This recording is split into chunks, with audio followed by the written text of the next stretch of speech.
Good afternoon. I'm Brigitte Pisa, the president of AEIP, and it's with a great pleasure that I stand here today to open the annual conference of the European Association of Paritarian Institutions. Since our creation back in 1996, the main purpose of AEIP has been the promotion of the paritarian model. For the past 26 years, AEIP has continuously developed strong international cooperation, creating links between Paritarian institutions and engage in a constructive dialogue with the European institutions. Our association started with 5 founding members, guided by the need to voice and defend the specific characteristics of the European paritarian model. Today, AEIP counts 30 members, which vary in structure and scope of operation, but share the same perspective in their founding values and core purpose. Looking back at the 26 years of AEIP activity in Brussels, we consider that our mission has been so far carried out successfully.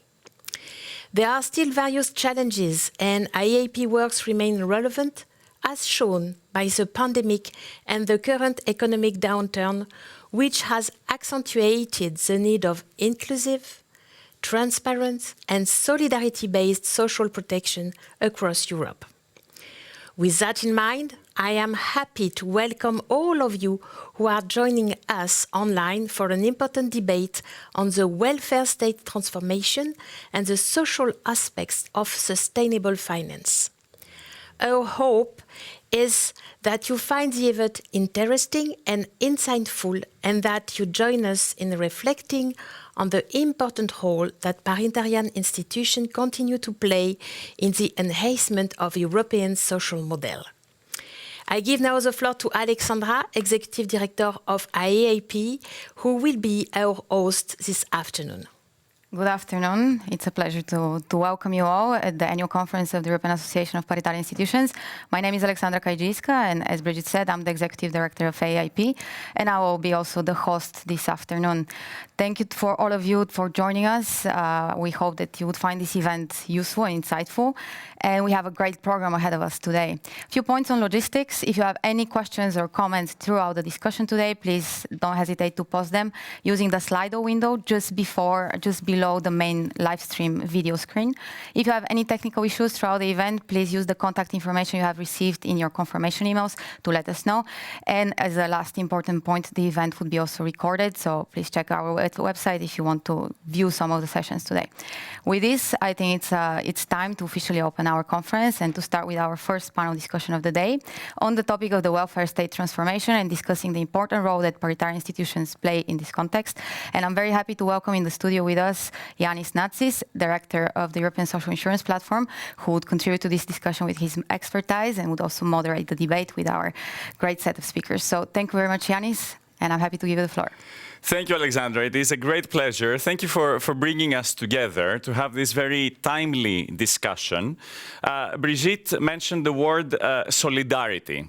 And I think that the paritarian model, the institutions, social security institutions like the ones that I represent, solidarity is at the heart of what we are doing and what we're pursuing to do, especially in times of the perma-crisis, of the many successive crises that we're currently experiencing in Europe. It is therefore a great pleasure for me to be joined here today, virtually, by these 4 wonderful speakers. I will start by introducing them one by one, and then we're going to go straight into the discussion. And please make sure also, Alexandra forgot to mention, make sure to engage also on Twitter. The hashtag is AEIP AC 2022, if I remember correctly. My colleagues perhaps can also include it in online so that you can make sure to engage also on Twitter. Welcome, Suvian Sims from Finland, the Managing Director of the Finnish Pension Alliance and a member, of course, of AEIP. And of course, Suvian, thank you for being here with us today because you have lots of experience also in national politics. If I'm not mistaken, in the early 2000s, you served twice as a minister. So I will come to you also for you to make the bridge between the European developments and the national developments. Professor Anton Heimerijk. Welcome, Professor. It is a great pleasure to have you here with us. Professor Heimerijk, he is with, correct me if I'm wrong, you're an economist, but also a political scientist with the European University Institute in Florence. And amongst the many capacities, also a member of the high-level group on the future of social protection and the welfare state in Europe, a high-level group set up by the European Commission and chaired by Mrs. Anna Diamantopoulou. Anton, I will come to you so you can give us a few scoops about what's going on in your work with the high-level group and what you can share with us already. Sibylle Reichardt, welcome Sibylle, the Executive Director of the International Association of Mutual Benefits. It is a great pleasure to have you with us. AIM is an important voice here in Brussels. Welcome, Sibylle. And of course, last but not least, Valdis Zagorski from the European Commission, from DG Ample, Deputy Head of Unit. Thank you very much for joining us. I'll cut to the chase and come to you, Suvian. Can you please explain to us, for the people who perhaps are not familiar with the paritarian model, what is it exactly? Can you give us a few examples? And why is it still relevant? Thank you. Okay. Maybe I will start with the fact that the paritarian model is an institutional arrangement or a social model where the social partners, that is the employee and employer associations, have a say. They have a say with engagement with the government, or they agree among themselves on certain social issues. These can be pensions, unemployment insurance, healthcare arrangement, and then participation in the preparation of social legislation in member states and even to some extent at the European level. And I think the relevance of paritarianism in today's world and Europe is that it is in its essence actually a local or member state wide arrangement. So there is a great variation between member states in paritarian issues, but everywhere around the Europe, it is about local expertise, quite often grassroots level expertise on working conditions and social issues. And there is also a sense of belonging inside the paritarian institutions, because it is voluntary based to be a member of the employer or employee association. So I think this locality and grassroots level are things that are also very important today in today's paritarianism. And of course, the value-based things you already mentioned, solidarity and inclusion, they are also inherent in these social partners as institutions. Thank you, Suvian. That's very clear. Professor Heimerijk, Anton, if I may come to you. We already started talking about solidarity. You are working also in the high-level group, a group, as I said, set up by the European Commission. What are the challenges? What are the trends that you have identified? And what worries you, actually, in light of the different crises that Europe faces today? I mean, the trends and the challenges, we all know them, right? I mean, there's climate change, there is digitalization, there is, accelerated demographic aging and whatnot. And now there is the Ukraine war, there is rising inflation. But I'd like to start off with a little different, because I think when we look back now, both on the COVID crisis, but also on the Great Recession, I mean, in hindsight, I would say, the welfare state is the unsung hero of it all.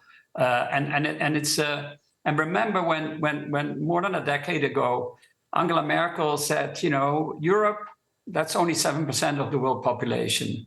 That's only 25% of the world's GDP, but 50% of the world's social spending. In other words, we are not competitive. And what we have seen now with these major shocks is that the welfare state, the way it's been designed in the 1930s to 50s, I mean, has been a major shock absorber. And you need to absorb the shock first before you can raise participation, work on training, and what have you. So I think looking back on this turbulent time, there's a lot of sort of, confidence that, solidarity is both, efficient and politically legitimate. So I think we should count our blessings But then again, we have to look forward and acknowledge, some of the big changes there are ahead of us, and which will put the welfare state again under pressure. But we are not going back to the status quo ex ante, when we thought, with globalization and all technological, we cannot afford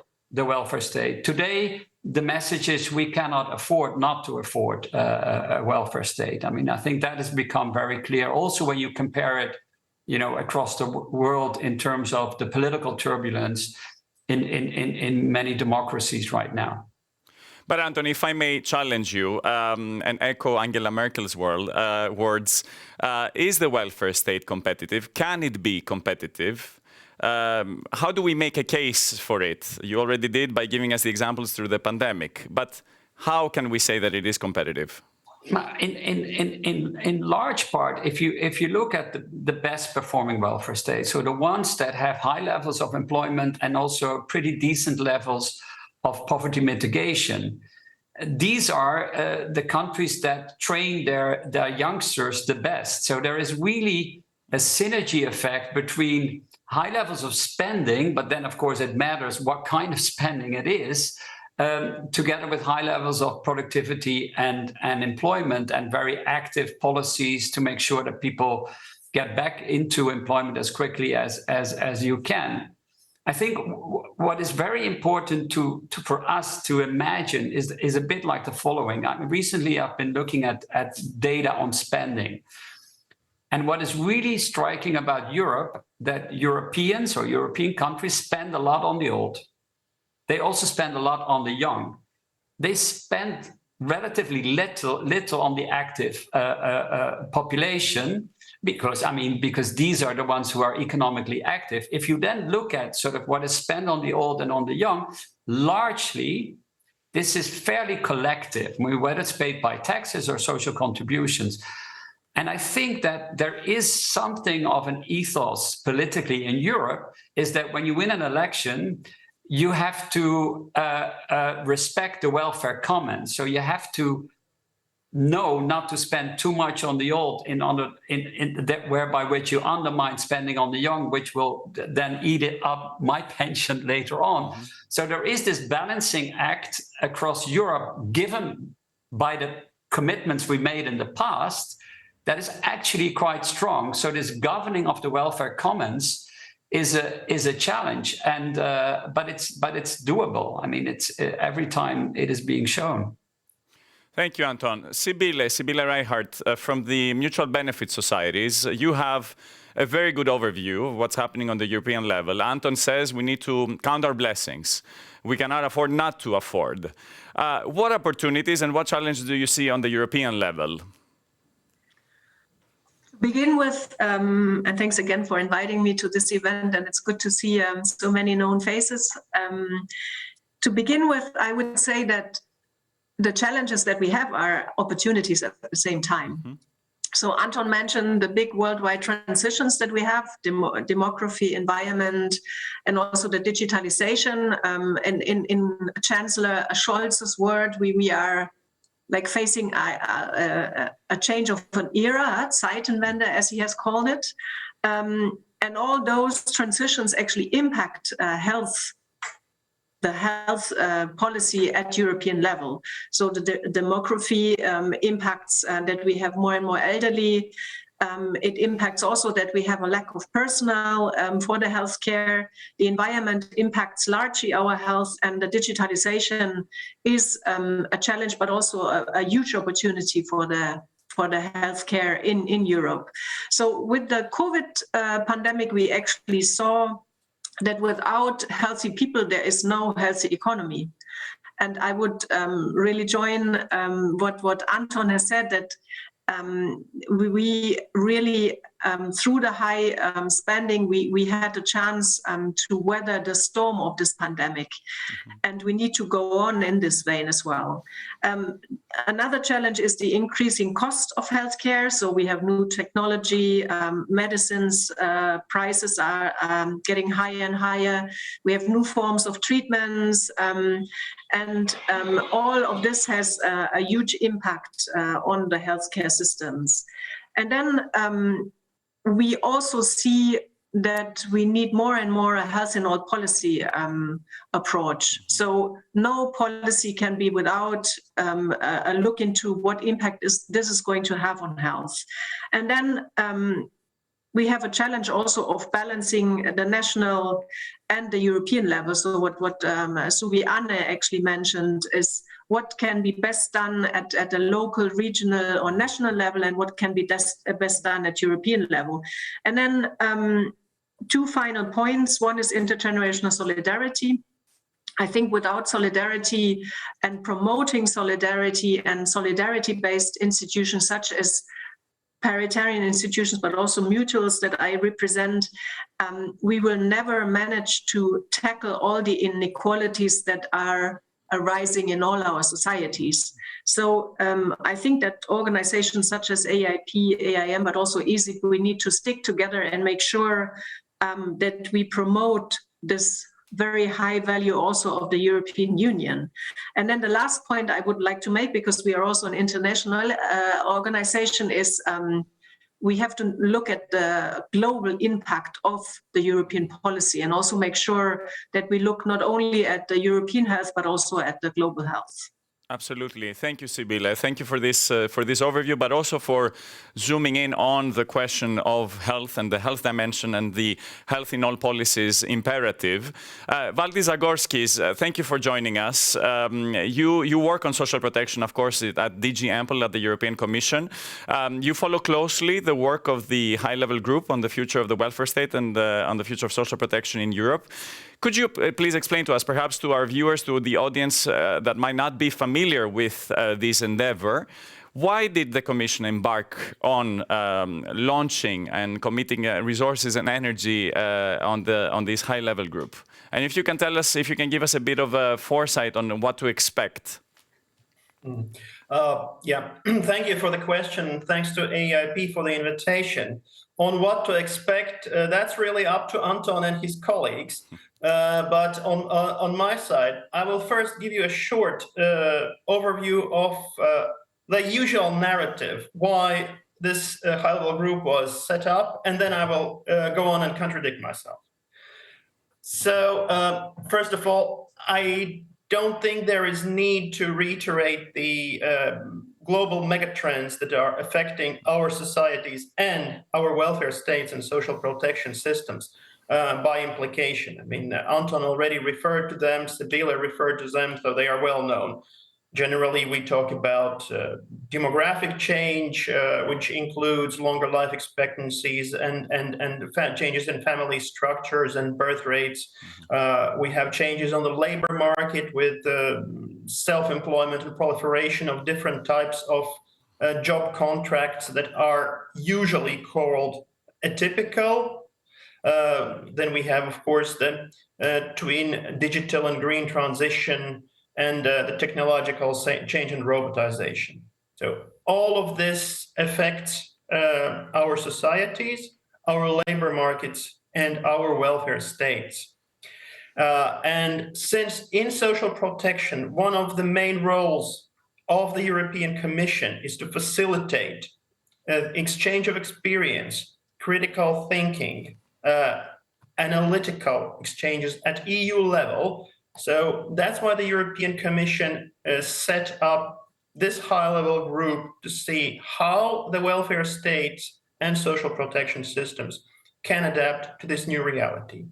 The mandate is so broad, really, so challenging. We're talking about the future of not only social protection systems, which is itself a task and a half, but about welfare states in general.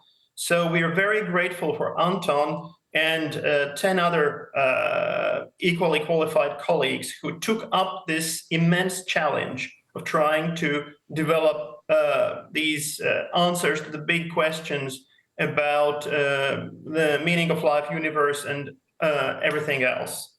So we look forward to receiving the answer very soon.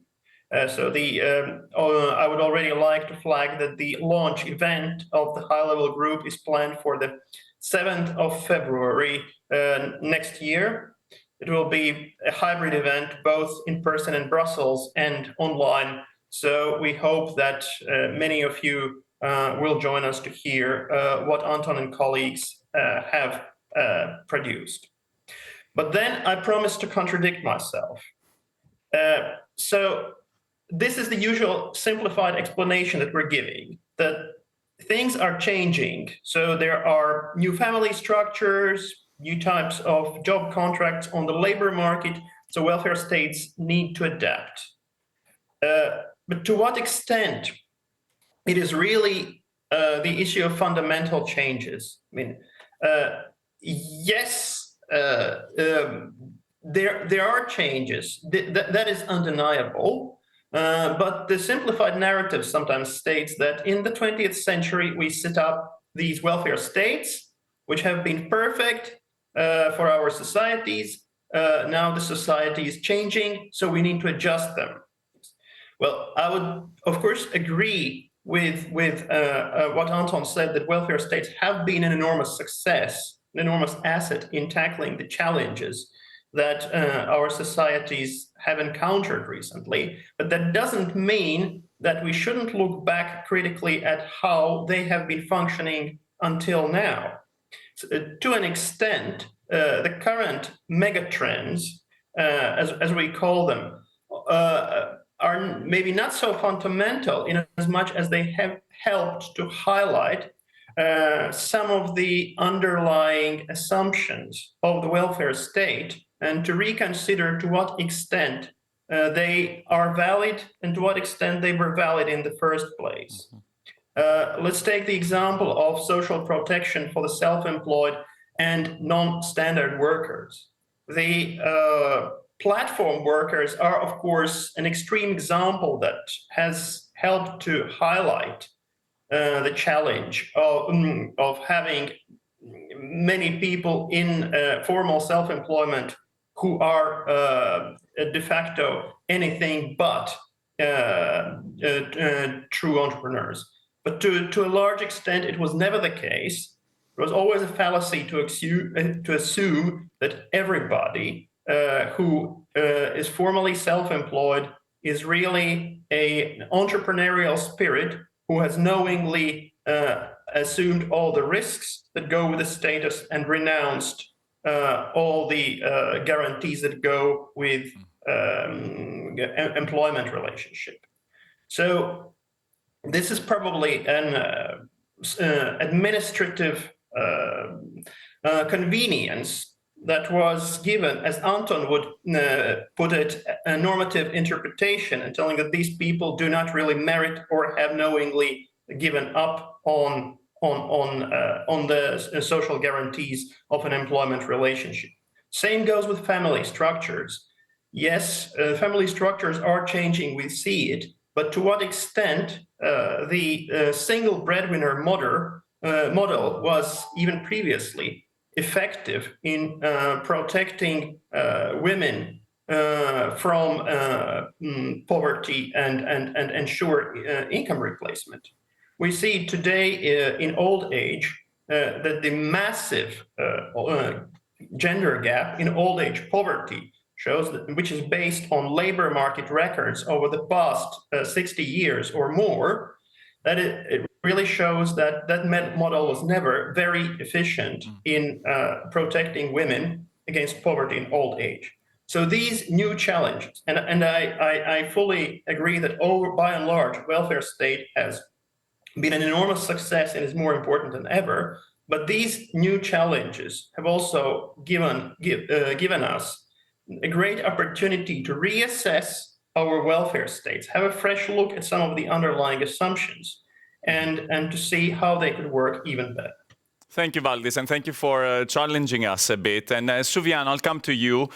Linked to what Valdis is saying, because Valdis gave, for instance, the example on for the platform workers, and as we know, as we speak, the Council is negotiating, is debating the directive proposed by the European Commission. But I would like to highlight a bit also the role, which is obviously part of this discussion, the role of the social partners, especially, for instance, even on the topic of the conditions for the platform workers. Based on your experience, are you optimistic or pessimistic, or what are your concerns when it comes to the possibilities for convergence amongst the social partners, or the need for them to converge or not? Okay, well, maybe I'm optimistic in the end of the day, and that's maybe partly because I come from a small member state from the north. I guess here it has been possible for the member state actually to make a bit better national regulation on certain issues to help platform workers and those who are, so to say, working alone. But of course, that has been made through legislation, and in our model of paritarianism, the key trick has been the fact that social partners have been engaging actively in preparation of labor market and social security laws, and that has helped somewhat. But then I'm also optimistic that I see that on the grassroots level, there have been very many new associations and cooperative forms for platform workers and those who are working alone. So in a sense, I think we are repeating the lessons from history that those groups of society that are underrepresented try to win themselves more power by working together, and I think that is a good thing. And then I'm optimistic also because of the negotiations and discussions going on the European level, that how should we regulate certain new phenomena in the labor market. And I think that is important. European Union has been very successful in many technical matters, in many environmental standards, in creating them and actually earning them also some kind of global respect. And I definitely believe that in the longer term, in the future, we can become, if we so want to, we also can become a regulative superpower on social issues, because I think that is what we need, because labor is no more a local thing, and companies have a long time ago abandoned national borders. So I think we really need European cooperation and this regulation superpower ability of EU in social issues as well in the future. Anton, can I have your take on this, and exactly on this point? Are we looking at more regulation? Are we looking at more deregulation? And at the same time, is the EU level the right level to act to deal with these megatrends, in your opinion? Well, if we just look back on the recent past, I mean, clearly since the Euro crisis, the European Union has become, the major political space of crisis management, and not always in a good way. But then with COVID-19, there was a courageous decision by the European Commission to launch, an element of fiscal solidarity through the New Generation EU program and the Recovery and Resilience Facility. So clearly what we see with all these mega trends is that crisis management or crisis processing, in a way, at the EU level is becoming more important. Now, when it comes to, let's say, gig work, I mean, which is a regulatory element, I mean, clearly, it falls within the competence of the internal market. So it would be only right if the European Commission comes up with, a proposal on this. The other thing one should not forget is that, I mean, talking from my own country, the Netherlands, there is a lot of people who work on platforms. Most of them are actually pretty high skilled. So it's not sort of your standard precariousness.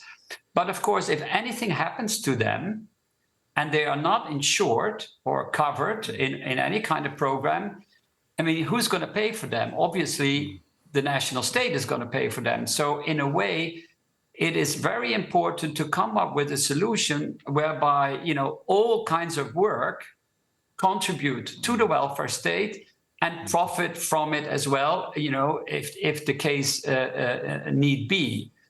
I'm with Suvi in the sense that, I'm quite optimistic, but if we look back on the recent past, what we see in a way is that the welfare state is working harder and harder, but if we look at relative poverty, it hasn't really come down. So it feels a bit like, running harder in order to kind of stand still. And so therefore, now that we're moving into more troubled waters, I mean, maybe the temptation is there again to come back to this 1980s discussion that there is a trade-off between equity and efficiency. And that would be my worst fear, that we should not tempt ourselves to thinking along those lines. And therefore, we need a strong normative voice on how solidarity is both effective, efficient, and legitimate. Suvi, you want to come in if I see you correctly? Yes, please go ahead. Yes, just a short comment on this poverty issue. I think it is also very important to take a look at whether social mobility has been increasing or decreasing on the member state, because it is one thing that the share of those who are not so well off is constant or rising, and quite another thing whether it is always the same people who are in that quote. And I think social mobility has been a very important factor in many market economies from the point of view of people's welfare. And I think what Anton mentioned in the beginning of this panel, you mentioned about how we take care about youngsters, their training and education. And I think it is very, very important that we, on every member state, are ambitious enough in giving good education and good abilities to the smaller, younger generations, because that is also the thread that keeps us alive as countries and as continent. And this education, proper education, is also one good weapon against lifelong poverty. But Anton, on the question on this, for the EU to play a normative role, for issues to be tackled at the European level, that EU level action is necessary. How do you assess the level of cooperation or convergence or divergence amongst the social partners? In recent years, at least on the Brussels level, it hasn't been able for them to come together and come forward with joint solutions. What are your thoughts on this? I mean, I think that the traditions across Europe are so different. I mean, just by preparation for this talk today, I was looking at sort of, relative poverty among elderly and the effective retirement age. And when you square that, you see that where, the retirement age is rising and old age poverty is low, but also poverty among children is on the low side. I mean, these are the countries which have very, very strong social partnership traditions. So, I mean, this again goes to show that, this is something that one should leverage. It's often the case that countries find it very difficult, even with increased health of the elderly, to raise the retirement age because there's a lot of opposition. And oftentimes there is no space for social partnership and social dialogue. And I think, that should be, how do you call it? That should be leveraged. And I think that the European level is an important level to leverage that, precisely because both the trade unions and the employers organization, they are key European players. But, they need to be persuaded by the European Commission to get together more often. I think that's the way to do it. Valdis, is the European Commission doing enough on this? Or do you feel that you're being ignored? Well, the social dialogue is indeed a very diverse process in the EU, as Anton correctly pointed out. We see that in some member states, such as, of course, the country that Suvian knows best, are an example of where there are decades-long and very profound traditions of social policy making through social dialogue. Yeah. There, maybe you don't need the European Commission to tell you that you need to do social dialogue, and we even see in some cases, such as in the recent discussions on the minimum wage directive, that there are certain reservations from Nordic countries about how these European level proposals will affect the independence and the autonomy of their social partners. Then there are other parts of Europe where the traditions of social dialogue are much less developed, and indeed it was a bit top down, if you will, in the context of EU accession negotiations, where the institutions and processes of social dialogue were put in place in those countries, and where they also have become an integral part of policy making in those countries. So in a way, the EU has already played a very important part in helping further the social dialogue way of policy making throughout the EU. However, there is no way how the fundamental diversity of European welfare states will go away. So in some member states, such as Finland, for instance, even the main obligatory pillar of the pension system, most of it, the income-related part of it, is de facto run by social partners. This is something that would be unthinkable in some other member states, in other parts of the EU. But at least the social partners should be consulted, and not only consulted to tick a box, but also involved substantially in policy debates. And when we talk about social dialogue at the EU level, of course, all those national divergences are aggregated.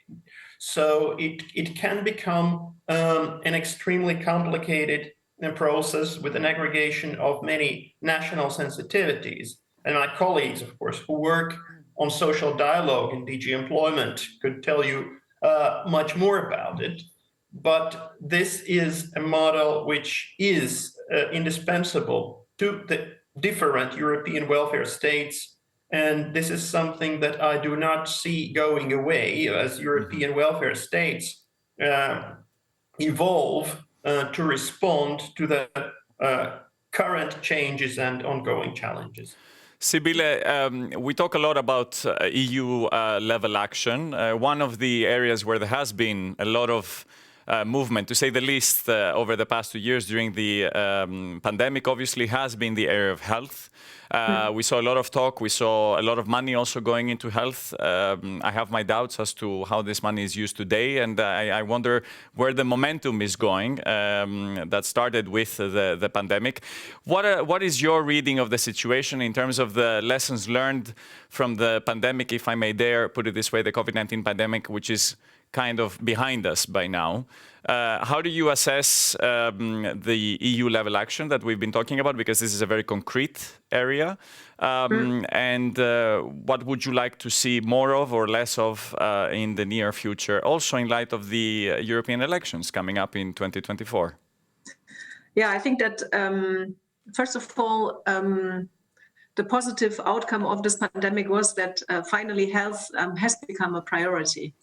So notwithstanding that, and as we have heard, there's a role for governments, there's also a role for social partners, and there's a role for mutuals and other social security institutions to play. And this balance has to be found.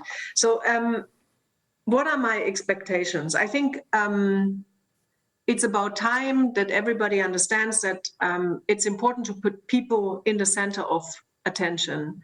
And institutions such as the social partners, but also such as mutuals and social security institutions, they put people in the center. They put the values in the center and not the profit. So how do I see this more evolving? I think that the European Union has learned that such a pandemic can really disrupt the whole economy, and that it's really important to be better prepared. And I think the instruments are now all on the table.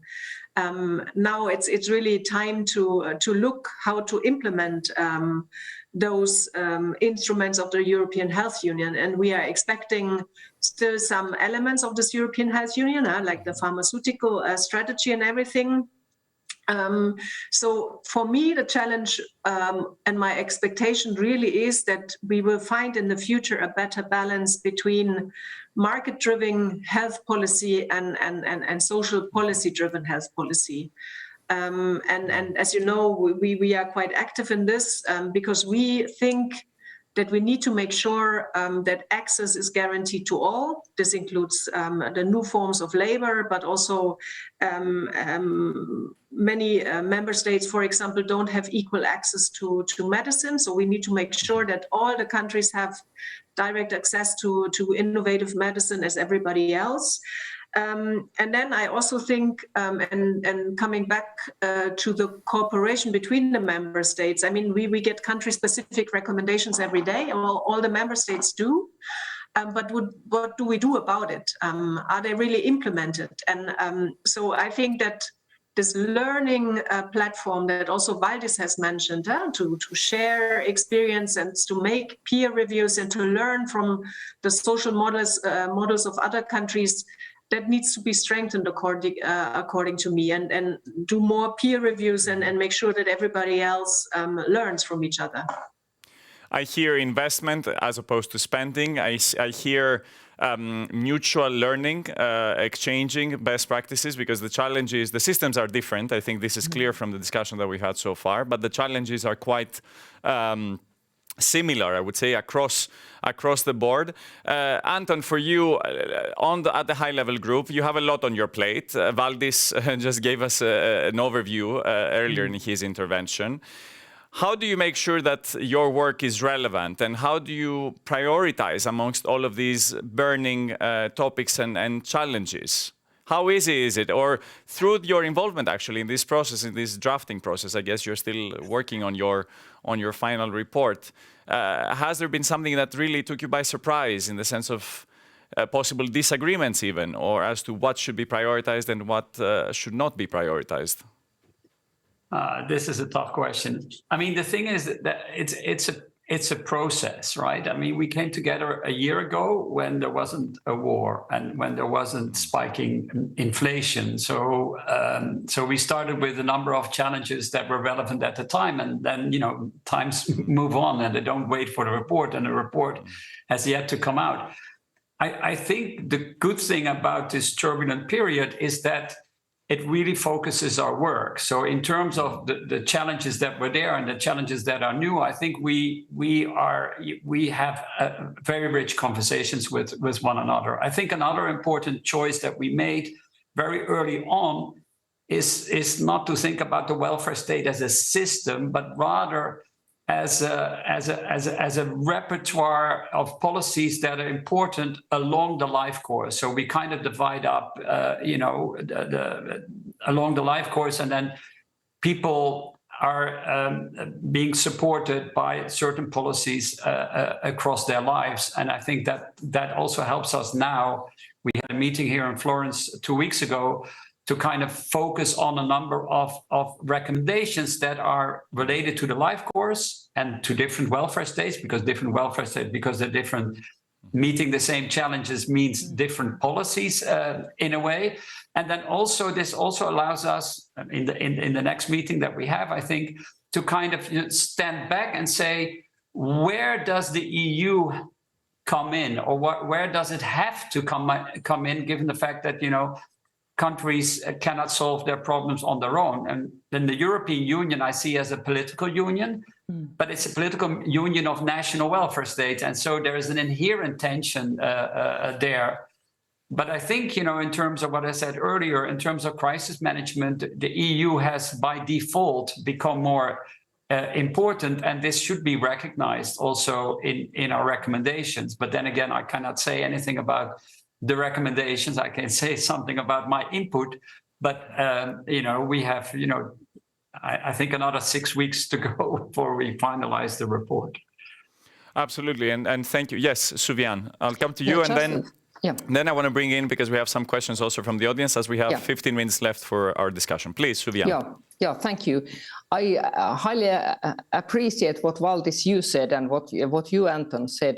The European Union and its welfare states are a tapestry of different kind of colors and traditions. But I think I have 2 points. First, I think it is very important that we are all encouraged by the European Union to tackle certain issues, to take some values seriously in our member states.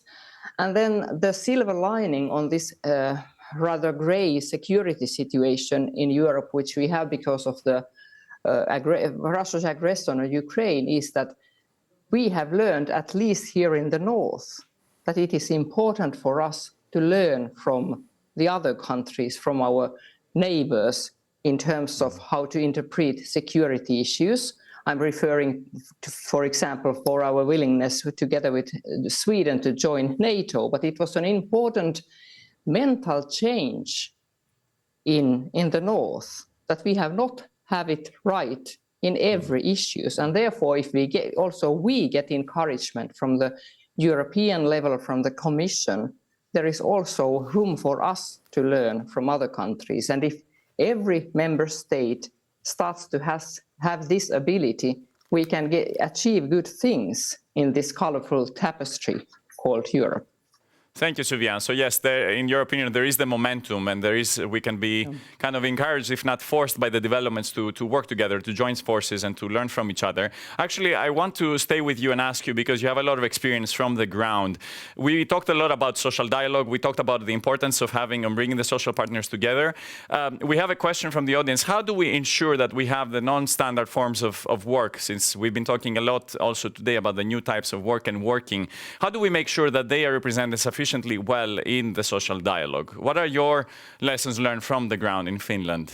Well, I think my lesson learned is that we have to have, so to say, tripartite negotiation and engagement: employer association, employee associations, but also politics, the government, the state, somewhere in between, because then those groups that are maybe neglected on the association-based areas at the moment can be represented, or their interests can be represented by the political sphere.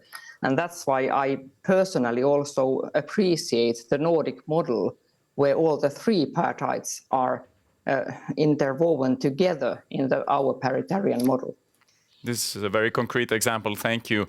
And Anton, if I may come to you and say, on the question of this social dialogue, for you, is it something that you are, because we talked about leveraging the EU, is this something that you have on your mind to see how we could strengthen that coming from the EU level, although it is very nationally centered and sensitive, of course? I mean, social dialogue works best, and it's the same as with kids, I guess, in the sense that if you give people responsibility, they actually start to behave, and so it's important to give recognition and to give public status to solutions that the social partners come up with. And then you at the political level you can make them collectively binding, and this is also the way I see the role of the EU. Shape the arena so that people sit together and exchange ideas, enthuse them to come to a solution, and make the solution collectively binding for the greater good. And I think this tradition has worked wonderfully well in most small states and also in Germany. So it's I really appreciated that the EU from the very start has put social dialogue at the core of its governance thinking, and it never let go. And I think that's important. So do you think that we are close to seeing, perhaps, we hear a lot about the country-specific recommendations in the European semester process, for instance, but would we have, or are we close to having an equal emphasis on social imbalances, for instance, and having social imbalances indicators as a way forward? Is this something that you would favor, for instance? That for sure, I would favor that. And again, what I said at the beginning, I mean, the recognition of that the social imbalances in the long run are economic imbalances, right? So therefore, I think this message has come across quite well, and there is a political reality in Europe and elsewhere that also needs to be tackled by responsibilizing rather than blaming one another. So I think that we're very close to having a social imbalance procedure. Very, very clear messages. Thank you, Anton. We have 10 minutes left. Valdis, if I can come to you. There are people who say that, yes, there is this high-level group. There are these 10 super prestigious and knowledgeable experts working on it. But then the Commission has already made up its mind. And in the end, the proposals coming from this group will not be taken into consideration. What would your reply to that be? Well, first of all, my reply would be that Anton, in this case, is my boss, and not vice versa. The Commission is the secretariat to the high-level group, and I can honestly tell you that there is absolutely no secret agenda other than we expect to get powerful, far-reaching, and concrete proposals, and underpinned by solid analysis from the group. So this is, in a way, Anton and the other experts are much freer than us to do their thinking and propose also things that the Commission does not have the mandate to propose. We know that the division of competences in social protection in the EU, the group can propose something for us in the Commission to do. They can propose something for member states. They can propose something for social partners, for instance, or for social partner institutions, including paritarian social protection institutions. So in a way, they are not institutionally limited in their thinking. So ourselves, we look forward with a lot of anticipation to what Anton and colleagues will produce, and what is the plan of the Commission. It is to give the platform then, together with the Council presidency, to take up that discussion on the basis of the group proposals at the highest level. If I may react to the previous point on the social imbalances procedure, so as many of you surely know, but just to reiterate that this proposal by Belgium and Spain to introduce a social imbalances procedure similar to the macroeconomic imbalance procedure has been taken up on the agenda at EU level, and currently the two of the advisory committees to the Council, the Social Protection Committee and the Employment Committee, are working together to come up with a proposal on such a social imbalance procedure. So this is a work in progress, but it has been taken up by member states at the Council and in those two Council committees to propose a social counterpart to the macroeconomic imbalance procedure. Thank you, Valdis, and thank you for your openness. Of course, we're following this procedure and we are all curious to see where this is going to take us. Anton, and perhaps with this we can come to the concluding remarks per one of you. Anton, I guess the ball is in your court with a high-level group. As Valdis Zagorski said from the Commission, you have the carte blanche to think freely, and that the sky is the limit, essentially. And also, from what I understand, some blue sky thinking is also encouraged and favored, because I think we need some bold solutions, especially when it comes to financing the social protection systems from now onwards. If you could just share with us a bit your top 3, let's say, wish list of what you would like to see, or if we were to get together again in a year's time from now, where would you like us to be in just 1 year from now? I mean, I can say a few things on subjects that we agree to. I think what all the analysis show is that starting strong is a sine qua non. So investing in children from early age is essential, and daycare should not simply be to help mothers work and put the kids away. It should be early education. So that would be my first one.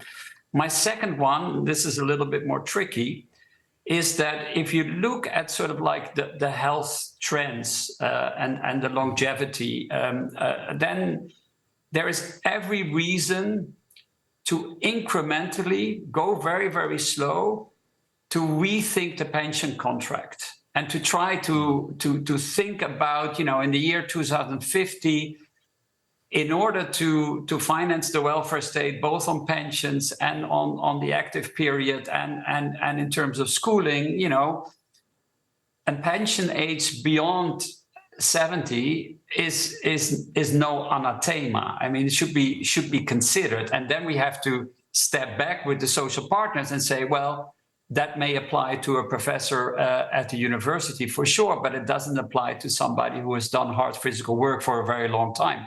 So this is something governments cannot do by themselves. They have to do it in collaboration with the social partners. So that is my number 2.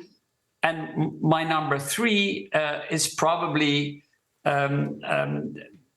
clearly, as I said, the welfare state is running harder and is at a standstill somewhat. And this is constrained by finances. And in this respect, I think that, we talk a lot about wealth taxation, we talk about environmental taxation, and we should simply go there. So that would be my number 3. Thank you. Very concrete. And I personally, and as AEIP as well, we really look forward to the proposals, and we hope that you will be very bold and also inspire all stakeholders, all institutions with some ideas, but also for all of us to rise to the task, because the challenges are indeed daunting. Suvian, over to you for some concluding remarks based also on what you've heard. Yeah, well, I almost fully agree what Anton said. I think education is very important for Europe. And I fully support the idea that we should be courageous enough to think that higher retirement age is not a bad thing in the future, as long as you have fair early routes to retirement for those who are not able to work to that age. And I think intergenerational solidarity is something we need in the aging Europe, and those 2 things are very important parts of it. Thank you, Suvian. And of course, Sibylle, you started by telling us and reminding us of the importance of intergenerational solidarity. Over to you for some concluding remarks. Where would you like us to be in a year's time from now, especially because we're going to be closer to the next mandate of the European Commission and the Parliament, with the elections coming up in May 2024? So my wish list would be that we start to rethink solidarity, because it's like a PR instrument nowadays, but we have to make clear that it's both a common but also a self-interest issue. I mean, you can only be solidar with other people because you know that in the future you might also depend on others. So I think that this is something very important. The second thing is that we need to include young people in those reflections. I think that it's really important beyond what Suviane has said and also Anton on about taking in everything from the very start of the life. I think that we need to make sure that the European model, but also solidarity, is a value that is carried also by the younger generations. And I see this as a huge challenge for the future. And then I think looking to the organizations that we all represent, it's important that actors such as paritarian institutions, but also the social security institutions and mutuals are really part of the thinking platform of the European Commission and should be really considered in thinking ahead with future social policies. Thank you so very much. Thank you all for these very action-oriented and forward-looking proposals, very concrete recommendations. Stay tuned, because in the later part of the discussion, we are going to talk about the financing of the social protection system, and we're going to get the perspective from social partners. But for the time being, I want to thank Suviane Symes from the Finnish Pension Alliance. Thank you very much, Suviane. Professor Anton Heimerijk, thank you for joining us. Sibylle Reichert and Valdis Zagorskis from the Commission. And I turn over to Alexandra. Thank you very much, ladies and gentlemen. Stay tuned. Thank you. Thank you, Yanis. Thank you for the great moderation. Thank you to all the members of the panel we heard today. I think we heard really valuable exchanges, and it was overall a great discussion. The welfare state transformation is, of course, not an easy topic to approach, but I think with the collective expertise we had around our virtual table today, the important points were brought up, and some of those would be, of course, basis for future AEIP initiatives and our future work. I think just to remind you that you can, of course, engage and take part in the discussion by using the Slido window just below the main viewing screen, and use the hashtag on Twitter, AIPAC 2022. And now I think we can move to the next part of our conference today, and the very important intervention and reflections of MEP Gabriele Bischoff, who's, among other things, is a vice president of S&D and an active member of the Employment and Social Committee in the European Parliament. MEP Bischoff, thank you very much for joining us, and we're looking forward to your intervention on the topic of the future of welfare state and social protection. Thank you very much.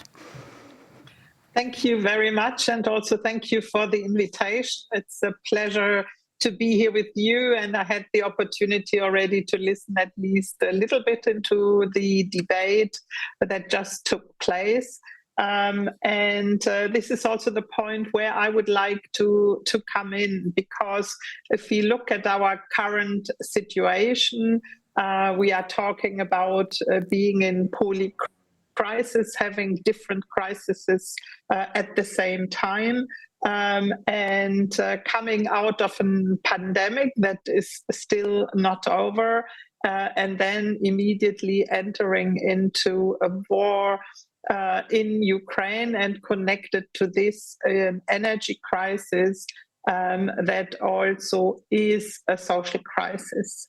And I have to say, and I think it was already mentioned in the panel before, when we look at our experiences during the pandemic, what we could see indeed that our European social model, especially also with developed welfare systems, had good automatic stabilizers, had good instruments that proved again how important the welfare state is, and that it helps also to tackle with really unexpected situations like the pandemic was.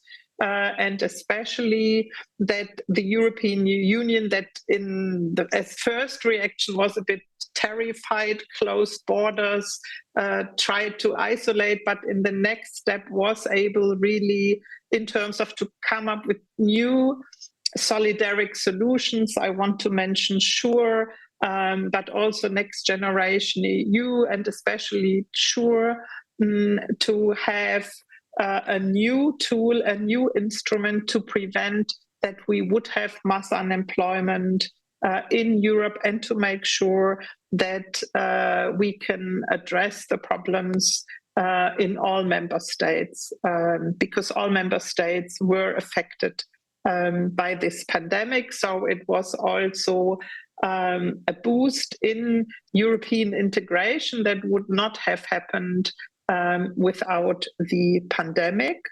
But at the same time, if we now look at the energy crisis too, what we can see that both a pandemic and the energy crisis and the war also boost poverty for certain groups, but also that we can experience also that a lot of people got much richer during the pandemic, and it looks like that the same is happening also in the war, in the energy crisis, and that the gap here widens again and inequality is on the rise. In the debate before, you already addressed a lot the mega trends we are in. We have internationalization, we have the huge digital transitions that we need to address, we have the climate crisis and our program regarding sustainability, and sustainability does not function without the social side, but also we have different gender roles and changed values here to address, and therefore the answers we have on European level at the moment to address it are quite important. It was mentioned we have an agreement in a relative short time on the minimum wage directive, and with this not only establishing criteria so that we have poverty-proof wages, but really also to strengthen collective bargaining with this second strand, to have action plans in all these member states where the coverage of collective bargaining is below 80%. That will affect a lot of member states, and this can also help to boost, to improve social dialogue on national and European level.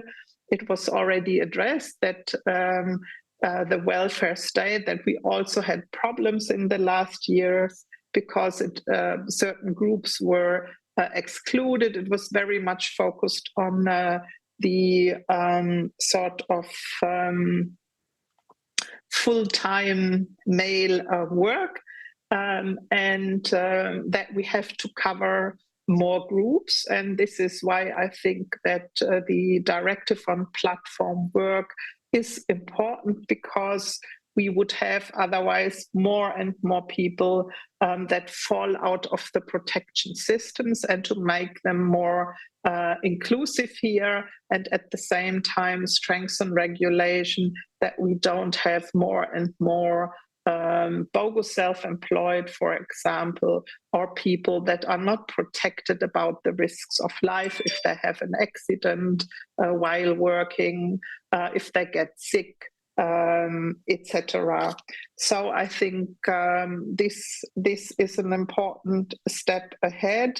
But also, for example, I did a report in the Parliament, and that was broadly supported to look at strengthening information, consultation, participation, to address that. We can see that companies that have developed systems of social dialogue, social partnership, are more successful. They easier and faster came out of the crisis, etc. And also here to have an approach to strengthen this on European level, because also what we could see is that indeed, on one hand, a social dialogue is also in a crisis in quite a few member states, that also on European level it is important to strengthen social dialogue. This is why we are all waiting for the communication of the Commission on how to strengthen it, because especially when we look at the involvement of social partners in and at systems where of social security, where social partners play a key role, that this also needs a strong basis on national level, and also that we prevent an eroding of the systems, at least in these member states where we have them. And this is also why in the report we did on the European Parliament said we have these huge transitions to face. And now with the energy crisis, we know with the Green Deal, we even have to be faster than we anticipated, that we will only be able to address all this when we also involve workers and their representatives in these changes on one hand, but on the other hand, indeed, if you look at demographic development, that we have to strengthen welfare systems and also have to look at new ways how to finance them.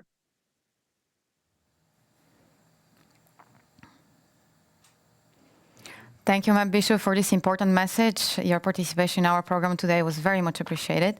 And I think this set the scene very well for our next session on the topic of financing of social protection. And of course, we're discussing the welfare state transformation, social protection, and this discussion cannot go without involving the European social partners. And I'm very happy to say that with us, we have in the studio Maxime Cerutti, Director of Social Policy in Business Europe, and Marina Monaco, from the European Trade Union Confederation, Senior Policy Advisor. So thank you very much to both of them for joining us. I'll start with Maxime. And Maxime, thank you very much for being with us. And I'm happy to give you the floor. Thanks a lot, Alexandra. And good afternoon to all of you. It's a real pleasure to be here in this conference by AEIP. I'm very happy to see on screen here in the studio Marina, who is here with me as another social partner.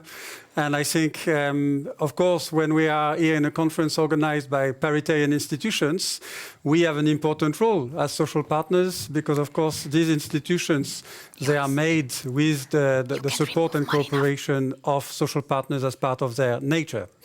I've heard what was said in the previous panel with interest in terms of this high-level expert group on the future of social protection and the welfare state.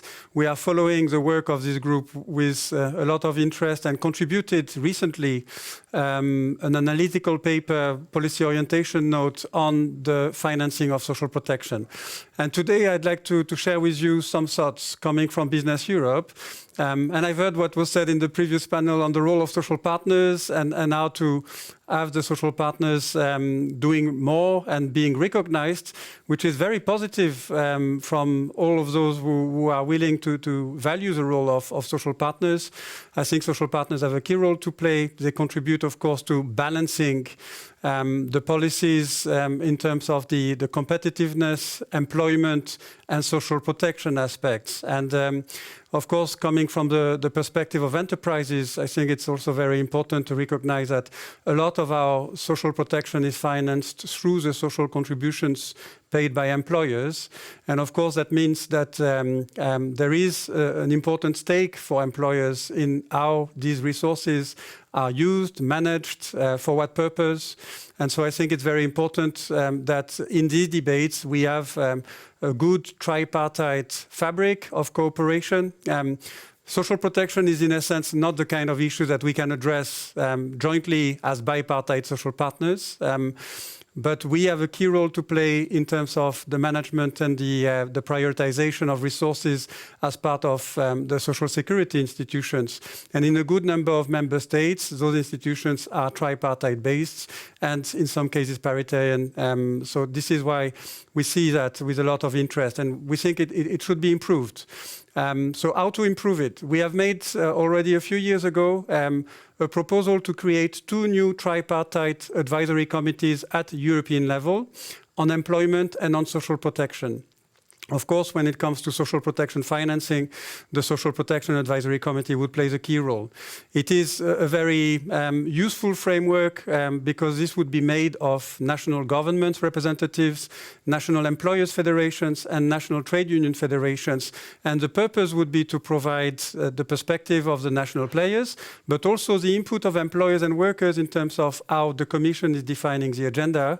And as you all know, we have, at this point in time, already a process that has been started, which is this process on access to social protection and the monitoring framework that is connected to it, which so far has been done mainly as a government exercise. What we hear from our members is that the involvement of the social partners, the employers in particular, is very limited for the time being, and therefore this needs to be improved. But what we are recommending is to go beyond having a better involvement of the national social partners in the process.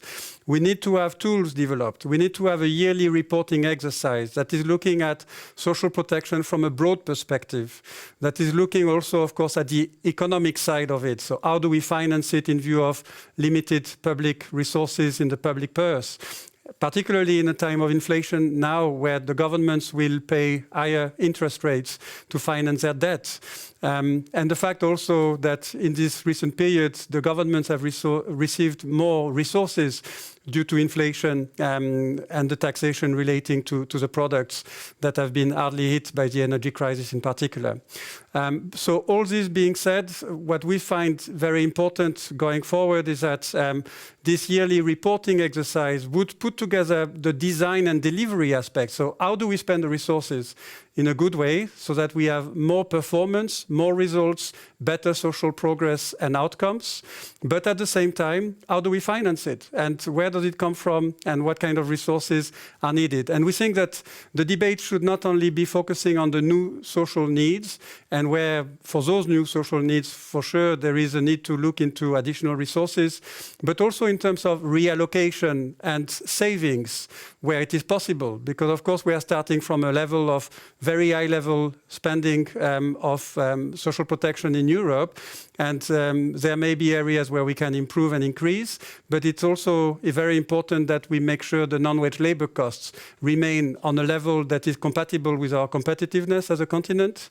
And in this particular case, I think the member states have a key role to try to conceive solutions that make the social protection financeable in the short term as well as in the long term. When it comes to the process going forward, we think that it would be very useful as well that there is a new kind of institutional setup for social protection. You know that in the area of employment, which is very complementary to social protection because the two are intertwined. We need to finance social protection. The primary source of financing for social protection is employment. But on the other hand, of course, it is very important that social protection resources and their use are going to create the right incentives for people to work. And from that perspective, of course, we think that there is a lot that can be improved in bench learning for social protection, and social security institutions, AEIP, but also AEIP, of course, play a key role. But we think that we need to learn from the practice already several years ago of having a network of public employment services heads and try to have that replicated for social security institutions with this tripartite approach I was mentioning with the social partners, both on the European level and the national level, to provide their inputs and make sure that we find the right balance, that we are able to cope with the difficult parts of the changes when it comes to new needs and how to finance them, that we do it with a view to improve the farewell of the society and the welfare of our people. But at the same time, I think it's very important that we are realistic, and our perspective as employers will be to contribute to that. Thank you very much. Thank you, Maxime.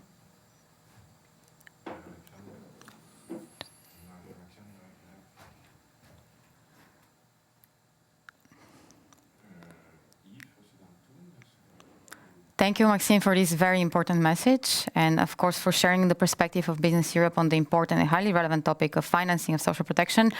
Now, on the trade union side, we have Marina Monaco, and I'm very happy to have her with us. And Marina, thank you very much for accepting our invitation, and I'm happy to give you the floor. Thank you very much indeed for the invitation, and my apologies especially to Maxime for not being there in person as promised, but we are constantly in touch, and I'm very happy to say that we share a lot of positions, and I think that the debate starts on a very good basis in order to develop in a cooperative way.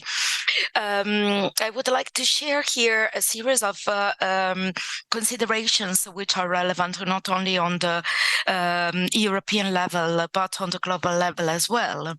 And I think that our messages in terms of policy changes in order to finance universally accessible and high quality social protection can be somehow have been taken on board by the finance working group of the Global Partnership of on Universal Social Protection, established within a series of UN agencies, the World Bank, the OECD, governments, civil society organizations, as well as trade unions. So the idea is certainly, as it is stamped in the 2030 agenda, as well as in the European Pillar of Social Rights, given the relevance of the social protection principles present in it, the idea is definitely to reinforce, enhance, and in some cases, even in Europe, give a boost, raise the strong welfare dimension EU is famous for all over the world. EU represents the case studies, the best practice in order to enhance the well-being available to all people, protection which is made concrete to everyone in need. And this is the example to which the whole world looks at when it comes to empowering people, making the most of well-being across the globe, and especially providing a sort of a safety net to everyone to make everyone's life decent. This is one of the pillars of sustainability. We cannot look ahead to the future. We cannot look at the transitions we are going to face without thinking of a stronger social protection. If only we look at the digital, the climate, the energy transitions that are happening now and all together, we cannot think of facing them without providing flexible and adaptable, but especially adequate and effective social protection to workers and people across Europe. So the global perspective looks at the EU as a model to replicate. And I think that the recommendations coming up from the international organizations that are working on the establishment of universal social protection floor can be valid for us as well. First of all, I totally agree with Maxime and the fact that the first source of financing for social protection and social security relies on employment and work which has to be correctly valued, decently paid, and whose remuneration must mirror the added value that it brings not only to the company, to the employer, but also to the society. There are several ways to measure that. There are several ways that allow us to give relevance to a global, a complete a comprehensive, let's say, approach to remuneration, which includes not only decent wages, decent salaries, and decent returns to workers for their time and their expertise, but also to their security for the future. And if we consider that at the moment we are in a lack of jobs, we are in a lack of quality jobs, and we are even in a lack of sufficient workforce, meaning people who are happy and somehow inclined to join the labor market, whose value can be somehow represents quite a huge potential. We see how easy and how at the same time complex the first issue can be tackled. We need to allow people to work. We need to incentive people who are not into the labor market to join the labor market and contribute to the society. We need to ensure them not only the wages to live today, but we need to ensure that they put aside and contribute to the future, their future needs and the needs of the future generation. Under this point of view, I think that providing decent wages and under this aspect, I recall the importance of what has been mentioned by our MEP colleague of S&D right before. So giving relevance to a directive which sets a decent minimum standard across Europe is fundamental, just as it is fundamental to increase equality and fair distribution of contributory obligation between workers and employers. We all know how important it is, the weight of social contributions on employers, and yet we believe there is room for improvement if we make all systems much more transparent, much more fair, much more balanced, if we force everyone to contribute, and if we do it in a way which guarantees equality and fairness of treatment. Without mentioning that in many member states, unfortunately, the balance of forces in social contribution is reversed. So a much bigger contribution is expected on the side of workers, and unfortunately, these are also the countries where wage levels, remuneration levels are at their minimum. The global as well as the European level pay a lot of attention besides to this aspect of what work can ensure for the present and the future in intergenerational terms through work, to another important aspect. What happens beyond the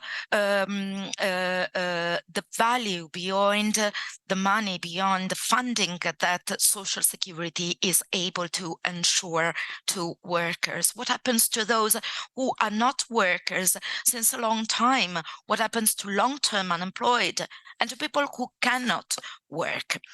And all forces joined in the global debate, as well as at European level, devote a lot of importance in enhancing, strengthening, rebuilding, redesigning in a more efficient way the public systems.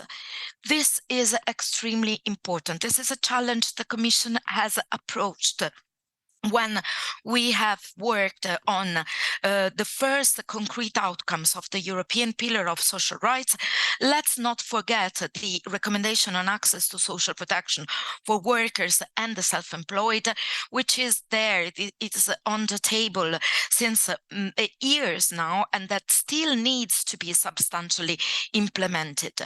Basically, the aim of that tool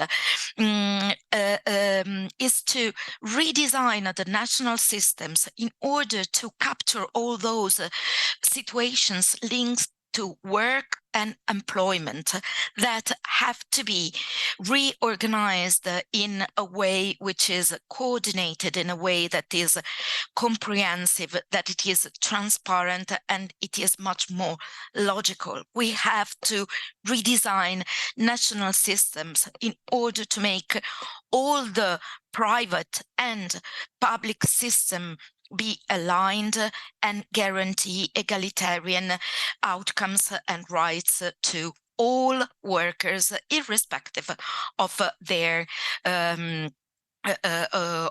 terms of employment. And this rationalization is also in order to tackle situations of illusion, evasion, lack of effectiveness, lack of rational choices, which represent losses both for the systems themselves and ultimately for the workers.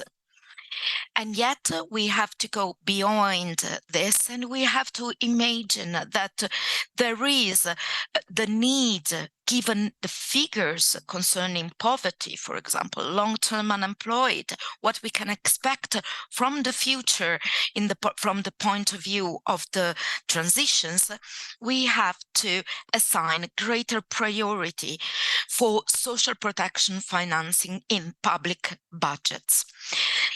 Under this point of view, we have to act on a double-folded ground. On the first hand, there is certainly room for political decisions and political choices at national level. Here, deciding how to address the societal challenges plays a huge role, and how to collect resources and finances is very important. The taxation systems in particular should definitely be made more effective and possibly progressive in order to be equal, to be sustainable, and to be concretely involving all the forces of the society. Secondly, and this is my last point, we know how the alleged social protection competence of member states is somehow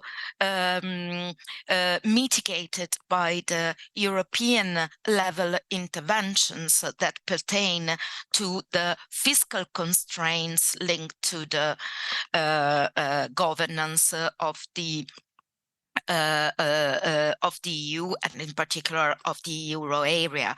We have to face the necessity to revise these fiscal constraints, and we need the EU to recommend member states to invest, giving them, of course, more space into social protection.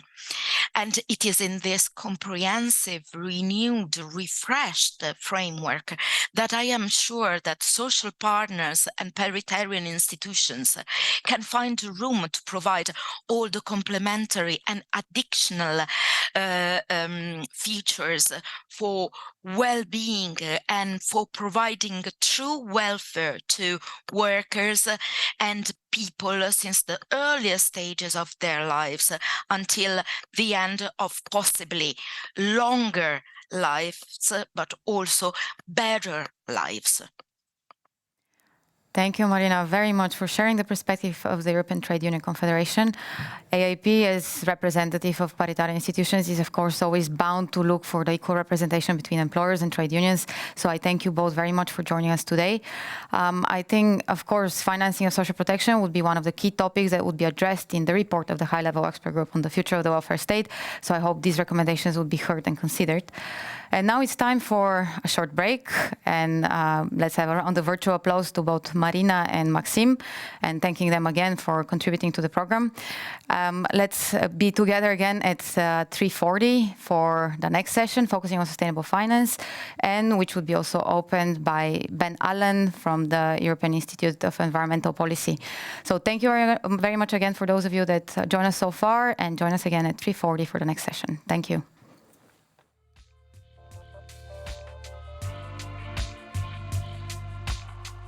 Oh, and that love, whoa, ain't that love?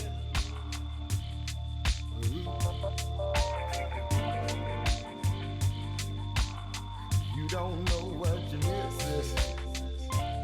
Whoa, it's love.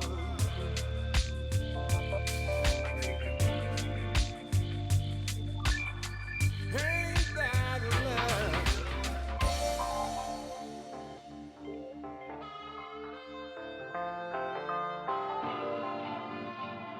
Whoa, that love.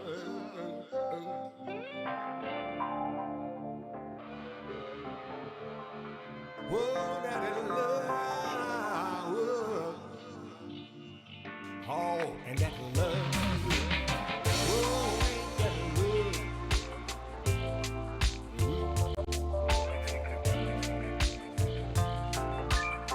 You don't know what you miss. Whoa, it's love.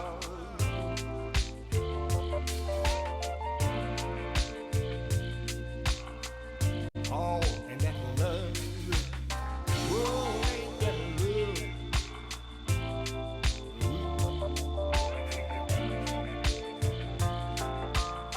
You don't know what you miss. Whoa, it's love.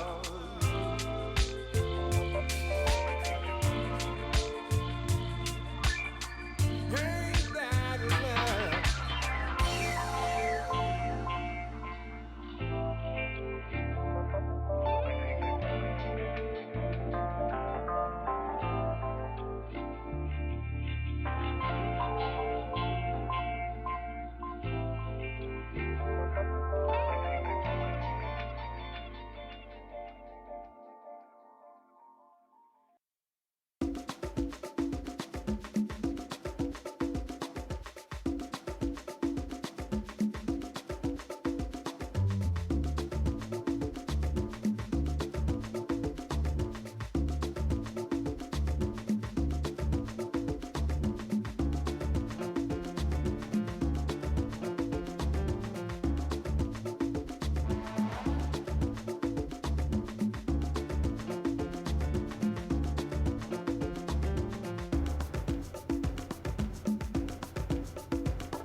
I walk in the room and the men stop to talk and to breathe.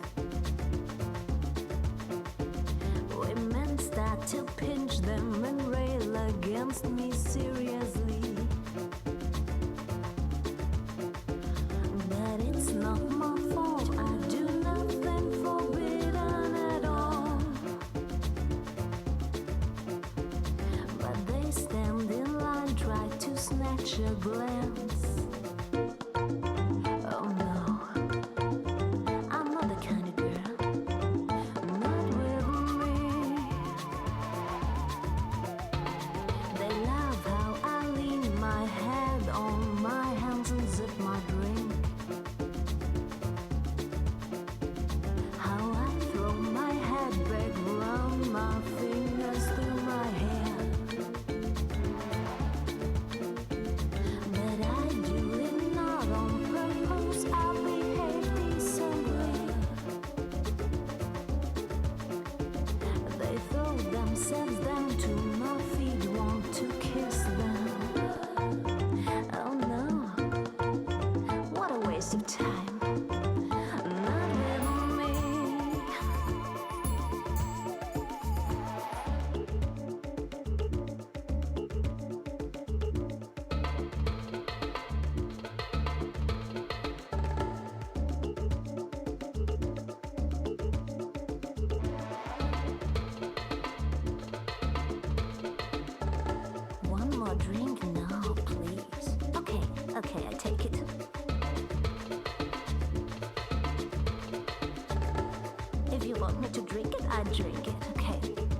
gonna take it.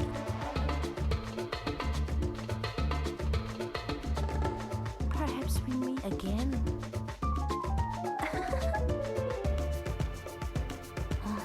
I have nice eyes. Thank you. You're such a nice guy.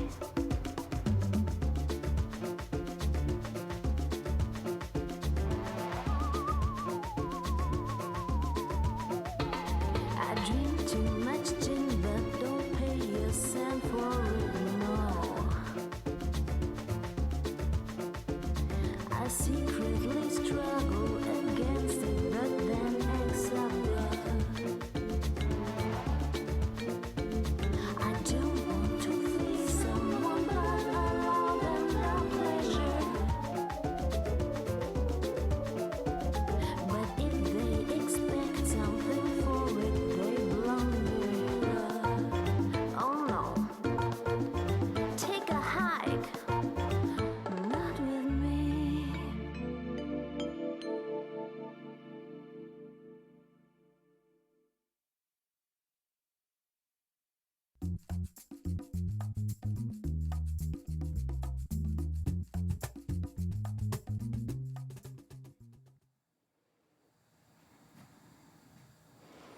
Thank you to those of you joining us on time after the break. We're moving on now to the next session of our program and the topic of sustainable finance. We'll start with a presentation from the co-rapporteur of the EU platform on sustainable finance and Director of Research of the Institute for Environmental European Policy, Ben Allen, who will be joining us from the UK and will be speaking on the best way forward for investing in our environmental future. Ben, thank you very much for accepting our invitation. I'm very happy to give you the floor. Wonderful, thank you. It's a pleasure to be here. I think we should see slides in a moment. That's the very last slide. So whilst we're bringing up the first slide in the deck, I was asked to come and talk about something slightly different to what's been presented so far in the varying sessions, and that's investing in our environmental future. And I wanted to make clear up front, the reason I'm talking about this is because our environmental future is intrinsically linked with our social and well-being future as society, as humans on the planet, and our economic future as well, and the impacts that it has on that. If we go to the next slide, please. I'll start with a big figure, and that's 177 billion euros per year. Now, some of you may be familiar with this figure. It's from the European Environment Agency data, and it is the investment gap from what we currently spend through the public purse on meeting our climate and energy targets and what we actually need to spend if we are to meet them in the timeframes that we've set for ourselves. So to say that again, it's 177 billion euros per year that we need additional spending to meet our climate and energy objectives and targets in response to our international agreements. So the EU's commitment under the Paris Agreement, for example. It's a big figure, and it is part of the reason why we have a sustainable finance package. We have a sustainable finance initiative. It's part of the reason and justified reason why we have the EU taxonomy framework, which I'll talk about a little bit later in the presentation itself. Next slide, please.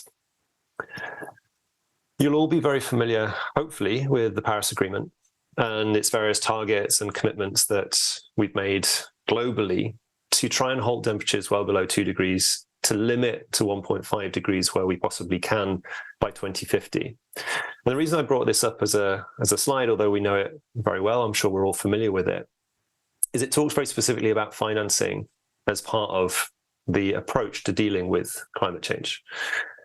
That large-scale investments are required if we are to significantly reduce emissions. That significant financial resources are needed if we're to adapt to the adverse effects and reduce the impacts of a changing climate. So it talks about the need for finance. We know the sorts of finance or sorts of scale of finance that we need to commit. But we often don't talk about the impacts of not doing that or the consequences of not achieving our goals or not investing now and in the right things. And linking the environment aspect to our social implications of not doing this or inaction, I wanted to introduce what the differences in 0.5 degrees. Now, if any of us had a coffee in the break or any had a cup of tea or something like that, we probably wouldn't notice the difference in 0.5 degrees than something that we're drinking or in a shower, for example. But the cost of 0.5 degrees and the difference at a planetary scale as a result of climate change and global warming is huge. And some of these impacts, or most of these impacts, in fact, have a direct impact on society, on our social goals, on our general well-being as humans. We see more heat-related deaths, and it's a very morbid topic, but in 2003, the summer heat wave in Europe caused 70,000 excess deaths that year because of an extreme heat and weather event. And we're seeing those more frequently, and we're seeing them become more extreme. We've got higher risk of food scarcity, we've got higher levels of poverty, and we've got a significant increase in people facing water stress. And those things are, it sounds extreme, but those are fundamental aspects of human well-being and societal well-being. Food, shelter, warmth, and water. And those are the things that are affected quite substantially by just a change in 0.5 degrees. And then we have the impacts on our economy as well. GDP and economic growth impacts, substantially reducing those. And we also see that these impacts are not evenly distributed. So we typically know that these are more prevalent in the global south, but even within Europe, it's very different depending on the member states we're in, the impacts in the Mediterranean countries versus Northern Europe, and Central Eastern European countries, and so on. That's just 0.5 degrees, and that's the difference between limiting to 1.5 degrees or reaching 2. Our current trajectory in Europe is that we will reach 3.2 degrees by the end of the century with the policies and the action that's in place at the moment. That's a lot. That's a lot higher than 0.5 degrees. And so you can imagine the potential scale of the impacts. And that's if we don't use that 177 billion investment or meet that investment gap in order to address the change. Next slide. We did some work at our institute relatively recently looking at the rate of change of greenhouse gas emissions. A lot of focus on this just in general. The points I wanted to draw out from this, though, was that we're currently on an increasing emission level of around 1.7% per year since the collapse of the Soviet Union. But we need to reduce our emissions about twice as fast, by about 3.4% per year, in order to meet the targets that we've set ourselves and the international commitments, which we already don't think is enough, just to put that in context. So it's twice as fast we need to reduce these emissions. So again, whilst there's a big investment gap, whilst there's an urgent need, we need to invest now, we need to invest quite early. And that's in our environmental future, but also our social future. What I found interesting about this particular graph, and it's not work that I was involved with directly, is that the major inflection points that you see on here are the Soviet Union collapse, we see the 2008 financial crisis, we see the COVID-19 pandemic. And the common thing amongst all of these is they had a fundamental impact on our economy. Now, I'm not saying that we need to suddenly reduce our economy. What I'm saying is that our economy seems somehow linked and very intrinsically linked to the level of greenhouse gas emissions. So we're obviously doing something wrong. We're not investing, we're not spending money in the right place in the right direction. And that's where I think the EU taxonomy and the work around sustainable finance comes in. Next slide, please. So this is all very doom and gloom. It's a huge figure, and it is just focused on climate and energy. We don't talk about the social impacts, we don't talk so much about the social impacts, which I've just mentioned. And often when we see these figures presented, we don't talk about, well, what's the alternative to this? So the cost of inaction, we could reach the cost of 4% of our GDP in Europe by the end of the century. That's the cost of inaction. So that's, I think, something like 664 billion would be 4%. The cost of flooding rising from 5 billion a year to 20 billion a year if we don't act now. So actually the cost of doing nothing does have a financial implication. And we need to compare that to the 177 billion figure that we actually need to spend and see how that stacks up. Actually estimating these things is really tricky. So actually coming up with global figures on what the cost of inaction is versus the cost of action is quite tricky. But I suspect the cost of inaction and the implications of it, both economically, environmentally, and socially, are going to be much, much higher. But not only that, if we do invest, and we invest well, and we invest quickly in the right direction, then we actually get substantial savings. And just to give you one example of that, we may see a saving of between 48 and 99 billion euros by 2050 if we just addressed air quality benefits alone. And those are benefits to human health, they're benefits to the environment, they're benefits to our climate commitments. So when you start adding all these things in, that 177 billion figure actually doesn't seem so large and so costly. So it's not all a bad thing. Next slide, please. But I've only spoken briefly about climate. There are, of course, other environmental objectives. The Sustainable Finance Package focuses on 6 typical environmental objectives, in addition to climate change mitigation and adaptation. We've also got biodiversity protection and ecosystem protection. We've got the use and management of water and marine resources, the transition to a circular economy, pollution prevention and control. How are they doing on the global scale? Well, it's a very similar picture. And this is always where I get a bit depressed, because I've worked on environmental policy for the past 15 years. And when you start to look at the trends in our environment, it's never a good picture. And this is the most recent work from the European Environment Agency on its State and Outlook report to 2020. And it paints a fairly stark picture of what's going on in relation to our environment. We won't meet our 2030 goals, it says, unless we act rapidly in the next 10 years to address the alarming rate of biodiversity loss, the impacts of a changing climate, and the overconsumption of natural resources.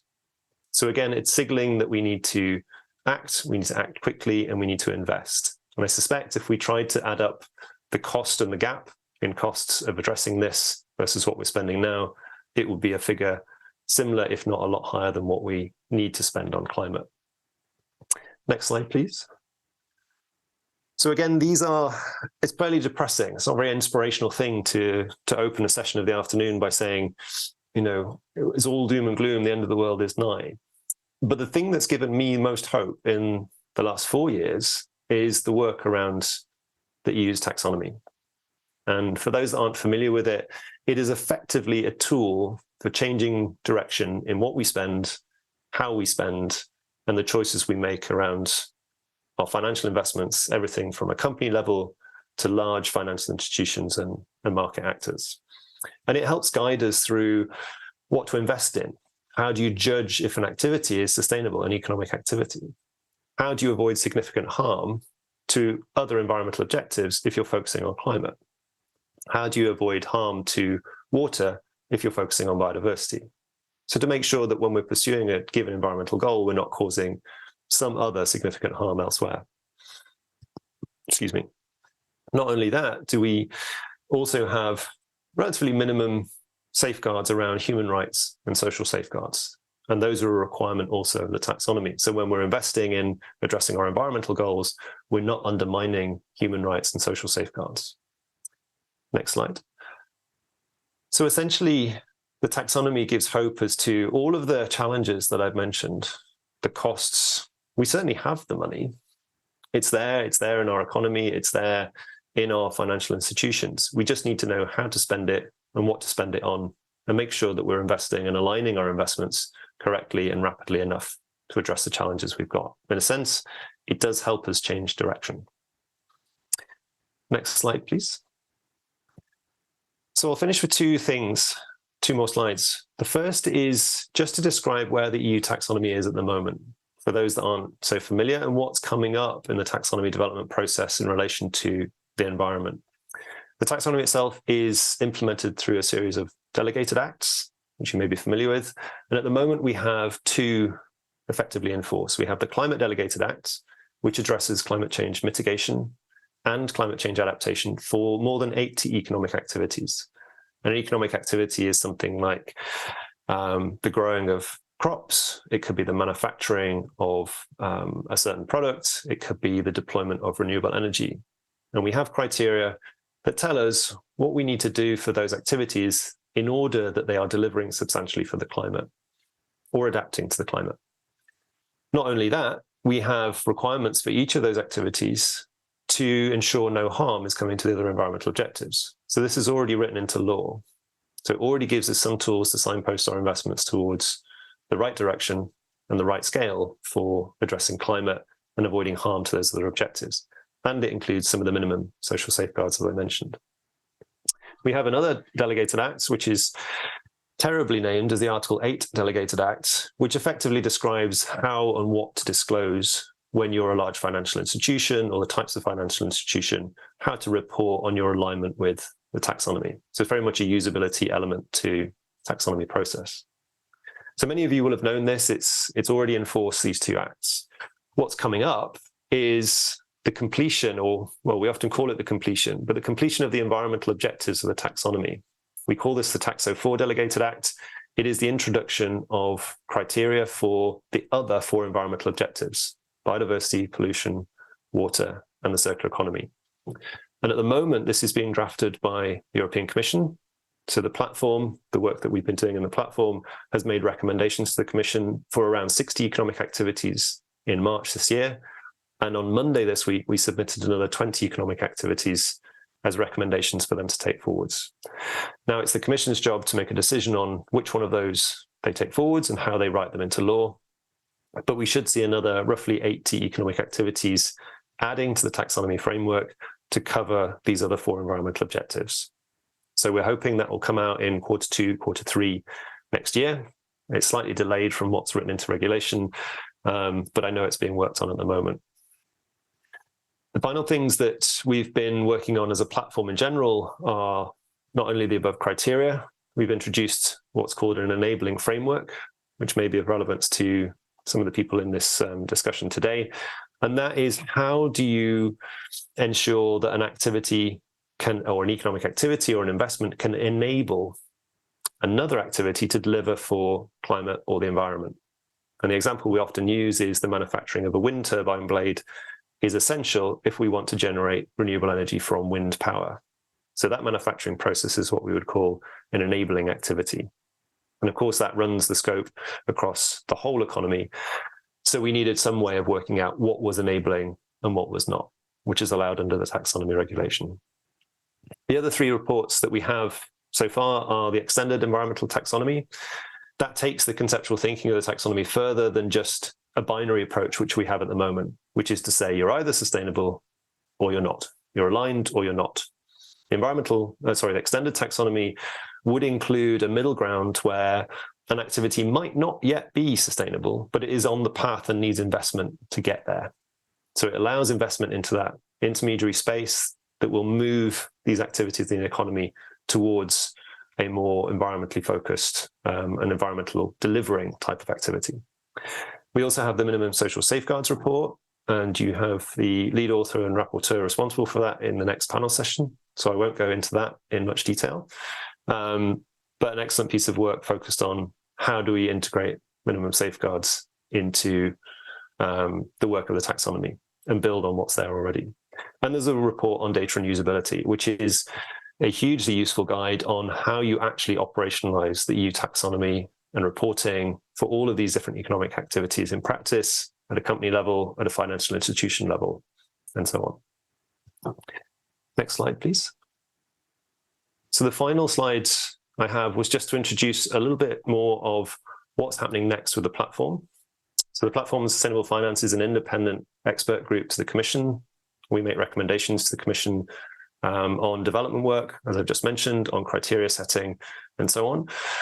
It renews its mandate every 2 years, and the call for applications is currently open. So if there is interest from people in this conference, or people that you know might be interested, there's a relatively short amount of time, but there is still time to apply to be a member of the platform. The platform mandate runs for 2 years, so it'll start at the beginning of next year and run for 2 years from that period.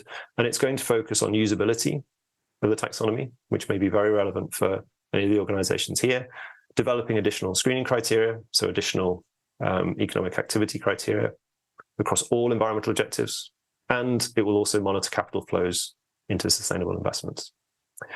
And I think what is probably of most interest of use that I've gained in preparing some of these presentations for today is that link between the environment and the social side. And it's often something that gets missed when we focus on the environmental objectives, but actually their benefits toward society and well-being is crucial. And I think greater integration of that thinking in the next steps of the taxonomy is going to be essential for us making the right decisions and rapidly enough. Thank you. That's the end. Thank you very much, Ben. I think it's really important to keep in mind the scope of the environmental challenge. And I think your presentation was really a message to institutional investors, or actually all financial market participants. In our AEIP positions from the past couple of years that relate to sustainable finance, we always stress that there is a need to keep a balanced approach between social and environmental factors. And for us, these are equally important. And I think especially your last point, but overall the presentation was a great introduction and set the scene really well to our next panel discussion on the topic of S of ESG and how we can continue building a robust social taxonomy. And I'm very happy to have in the studio with me Matthijs Verstegen, head of the Brussels office of the Dutch Federation of Pension Funds, who will be our moderator today. Matthijs has a long experience on sustainable finance, and he would be a great moderator of the session, we hope. So Matthijs, thank you very much for joining us in the studio, and I'm happy to give you the floor. Thank you, Alexandra. So we're going to be looking at the EU social taxonomy. We have just heard an awful lot about the environmental taxonomy. This all comes from the Sustainable Action Plan of the European Commission in 2018, and a lot of the focus initially was on the environmental aspects with the taxonomy, the SFDR, and also the green bond standards. However, the Platform on Sustainable Finance has been working on a social taxonomy as well. And as paritarian investors, we care about environmental, but certainly also social aspects of investments. This panel will explore what the taxonomy can look like, and also what role it can play in helping guiding paritarian investors. So we have a very distinguished panel that I would like to introduce before getting into the discussion. So we start off with André Snellen. He is the chairman of the pension fund for the retail sector in the Netherlands. He's also the chairman of the steering committee of the pension fund agreement to implement the OECD guidelines in the Netherlands. He is also on the supervisory board of the real estate fund of Sintres Achmea, and has a history as an entrepreneur in the ICT sector. Then secondly is Antje Schneeweiss. She is the managing director of the group of German church investors, and very relevant for the discussion today. She is on the platform for sustainable finance as the rapporteur for the social taxonomy. And then finally, we have Renato Guerrero. He is the Chief Sales and Distribution Officer at Candriam. Candriam is an asset manager with a long track record in social responsible investing. And he can tell us about how Candriam is implementing the investment policies of paritarian institutions, and what the trends are in this respect. So to start off with a question to André, we're starting a little bit broader. We've heard about the environmental taxonomy already. André, what do you think? What is a taxonomy at the core, and how can it help investors like pension funds? How can it help guide the investments and implement ESG policies? Thank you, Matthijs. Yes, as Ben Allen already stated and put very eloquently with the green taxonomy that we have already, I think that, well, firstly, next to the question that is posed to investors, pension funds in my case, how much profit do you make? The question is more and more stated, how do you make these profits? So this is an answer that we have to come up with, and ESG, environmental, social, governmental, or governance. The green taxonomy is already there. We as investors don't want to and cannot decide what is green. This is a question that science, but also politicians have to answer. I think a great example is nuclear energy. there has been a broad debate on whether this is green or gray or in between. And it's for certain something that we as investors should not be bothered with or should answer. This is a societal question, and society should, through politics, through politicians, answer this question. And I think that Ben Allen stated very, very eloquently that clarity on these issues can steer investments to the right direction. And then secondly, the answers given should better be right, because then investments will go to that direction. And we would be very, we should know that complexity and uncertainty are there as well. So the direction that we choose should better be right. But the great profits made by, or the great gains of a good taxonomy is that it steers towards what society wants of investors and gives clarity about what is right and what is wrong and what we want as society. And then as an investor, you can go that way. All right, thank you very much, André. Then moving over to Antje. Antje, you've been the rapporteur on the report on the social taxonomy. So for those of you at home who don't know what the status is, the platform has already published its framework, sort of how a social taxonomy can be designed. So Antje, maybe you want to take the viewers along. What is the social taxonomy? What is the basic design of it? And how does it compare, for example, to the minimum safeguards on social matters that is already in the environmental taxonomy? Yeah, thank you.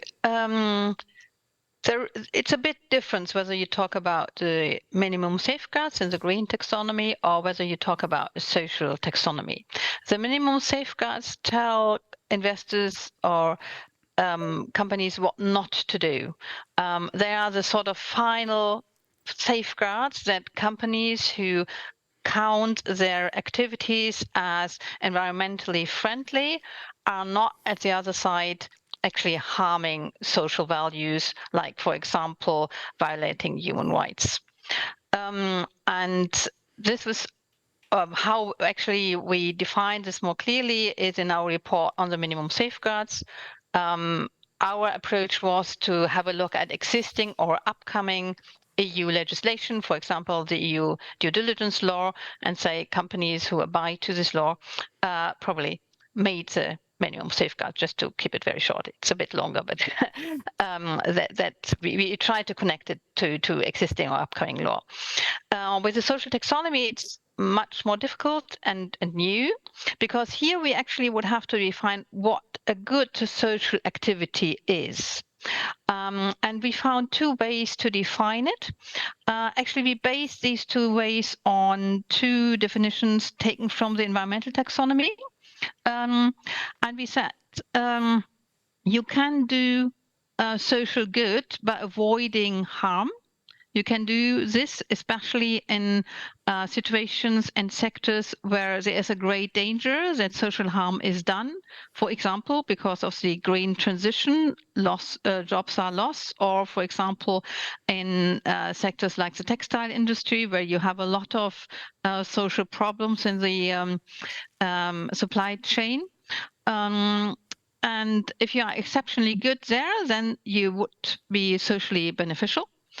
On the other side, we have a lot of economic activities which are already socially beneficial. If you produce something for medicines, or provide medical care, or social housing, or education, this is already socially beneficial. However, it's sometimes not accessible for all people.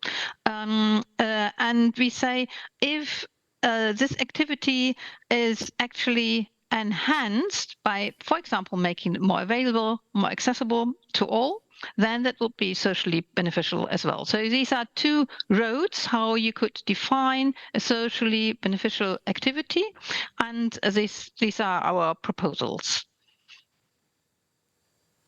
Okay, thank you very much for that overview of the social taxonomy. Then over to Renato. We've seen the development of ESG investing over the years, and most recently, at least from the policy side, there has been quite a strong focus on the environmental side. This initiative aims to shed more light on social aspects. How do you see this development? What do you see paritarian investors care about? Is it more the E? Is it the S? And if they do social investments, how do they like to structure this, or what are their preferences? And can a taxonomy play a role there? Oh, hi, Matthias. Thank you for this question. It's really a very good question indeed.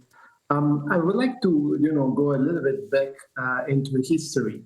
And actually, when you look at the history of ESG back in the 20 years ago, 25 years ago, when we all started to practice ESG, I think the S was extremely prominent.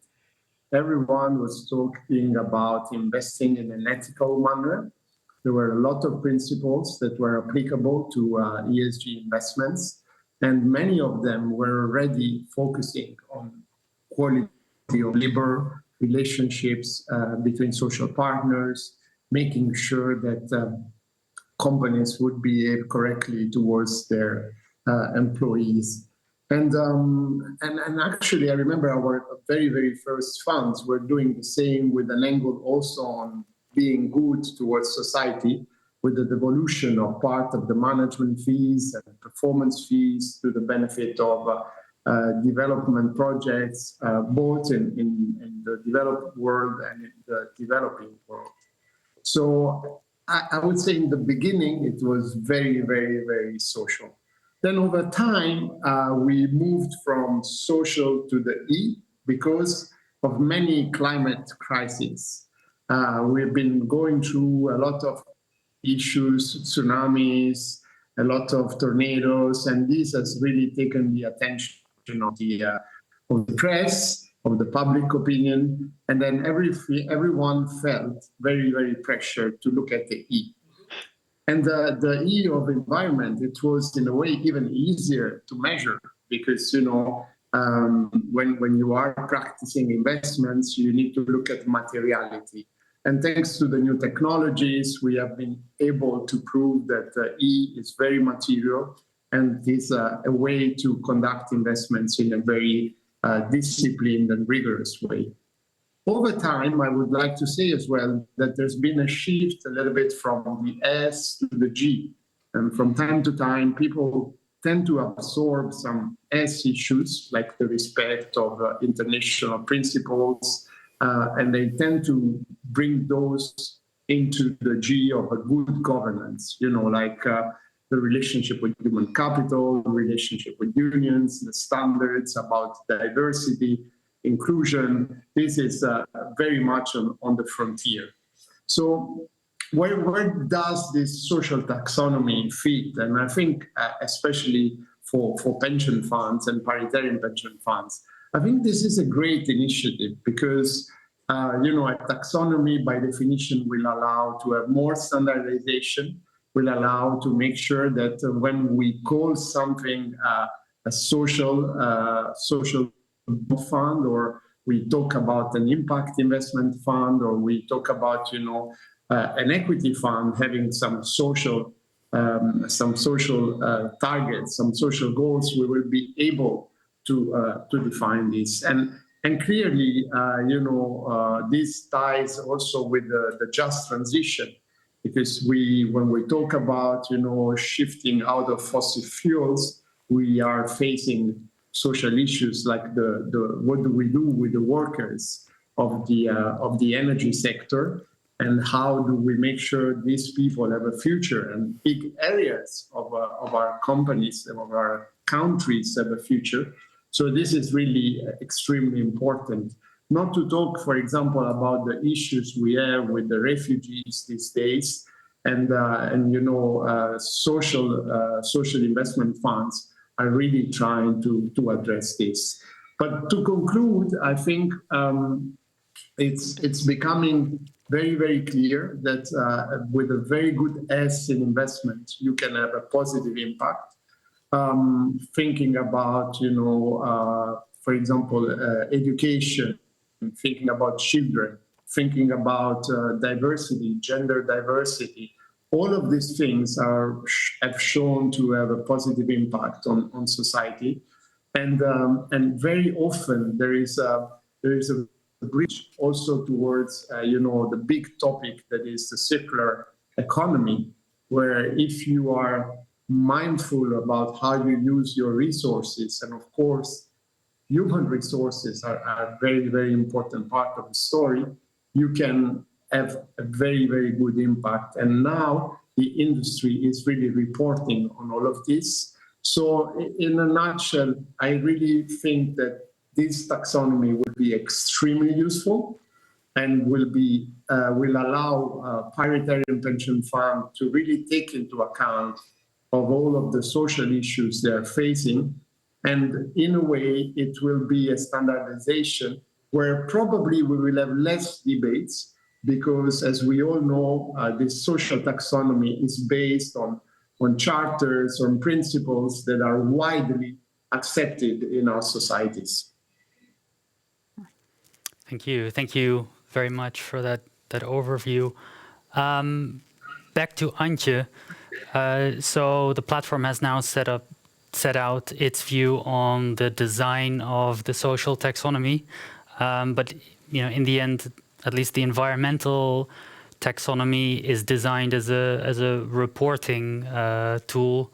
I believe the Commission even thought about just creating a guidance framework for investors, but then it was told, it has to, by the legal services, it's not possible to do that. You have to design something that has requirements. So it made a reporting tool, and we see now that this is being implemented in SFDR reporting. It will go, SFDR level 2 will go live on the 1st of January 2023.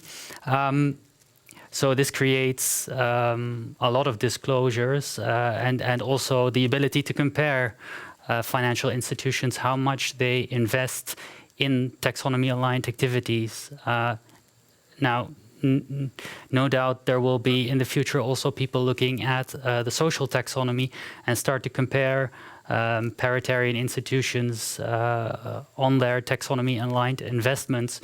So that begs the question, how can we design a reporting framework? How can we translate these two ways of measuring social impact, social contributions that you've outlined? How can we translate them into measurable, perhaps even quantifiable contributions?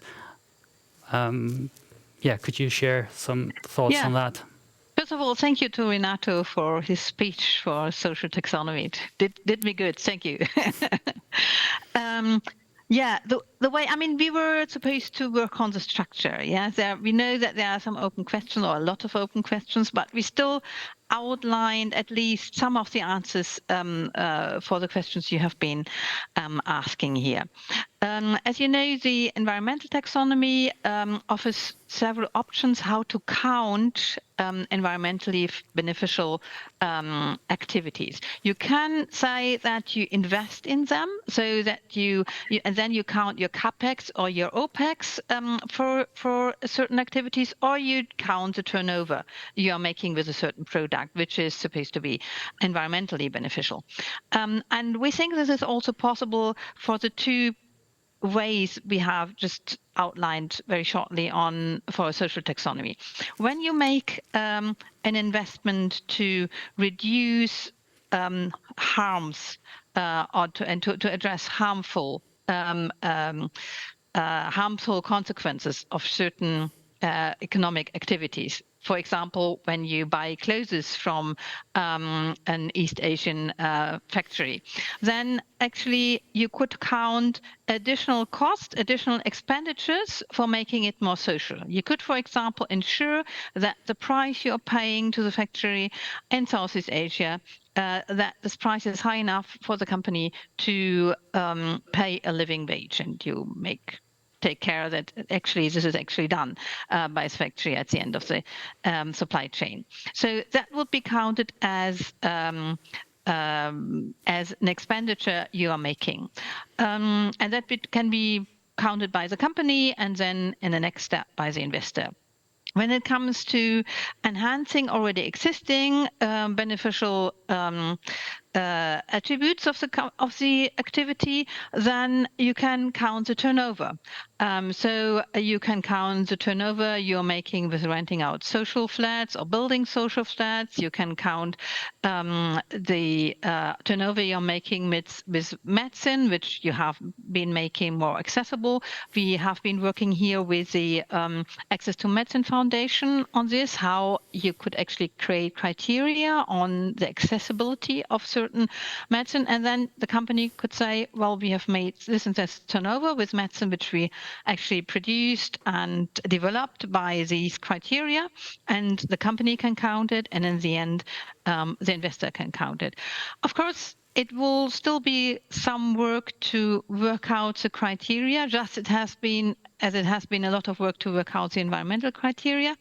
In some places it might be even a bit easier. At some places it might be a bit more difficult. It certainly has to be discussed, but we think it is possible. And we also know that, for example, development banks and also other banks are already working on these kinds of systems. More and more investors are working on counting their contributions to the Sustainable Development Goals, and this is quite similar. Actually, we got our ideas from these systems that already exist, so we wouldn't start from the scratch. We would have a look at what is already there, discuss it, and find in the end solutions how the criteria would look. How the criteria would exactly look, but it's possible. And the tendency is to say, if you avoid harm, then count your expenditures you have to avoid the harm. If you actually enhance or invest in enhanced in activities which already are socially beneficial and are accessible, then you count your turnover. Mm-hmm. And if we make the comparison with the green taxonomy, Antje, it's really considered to be very ambitious.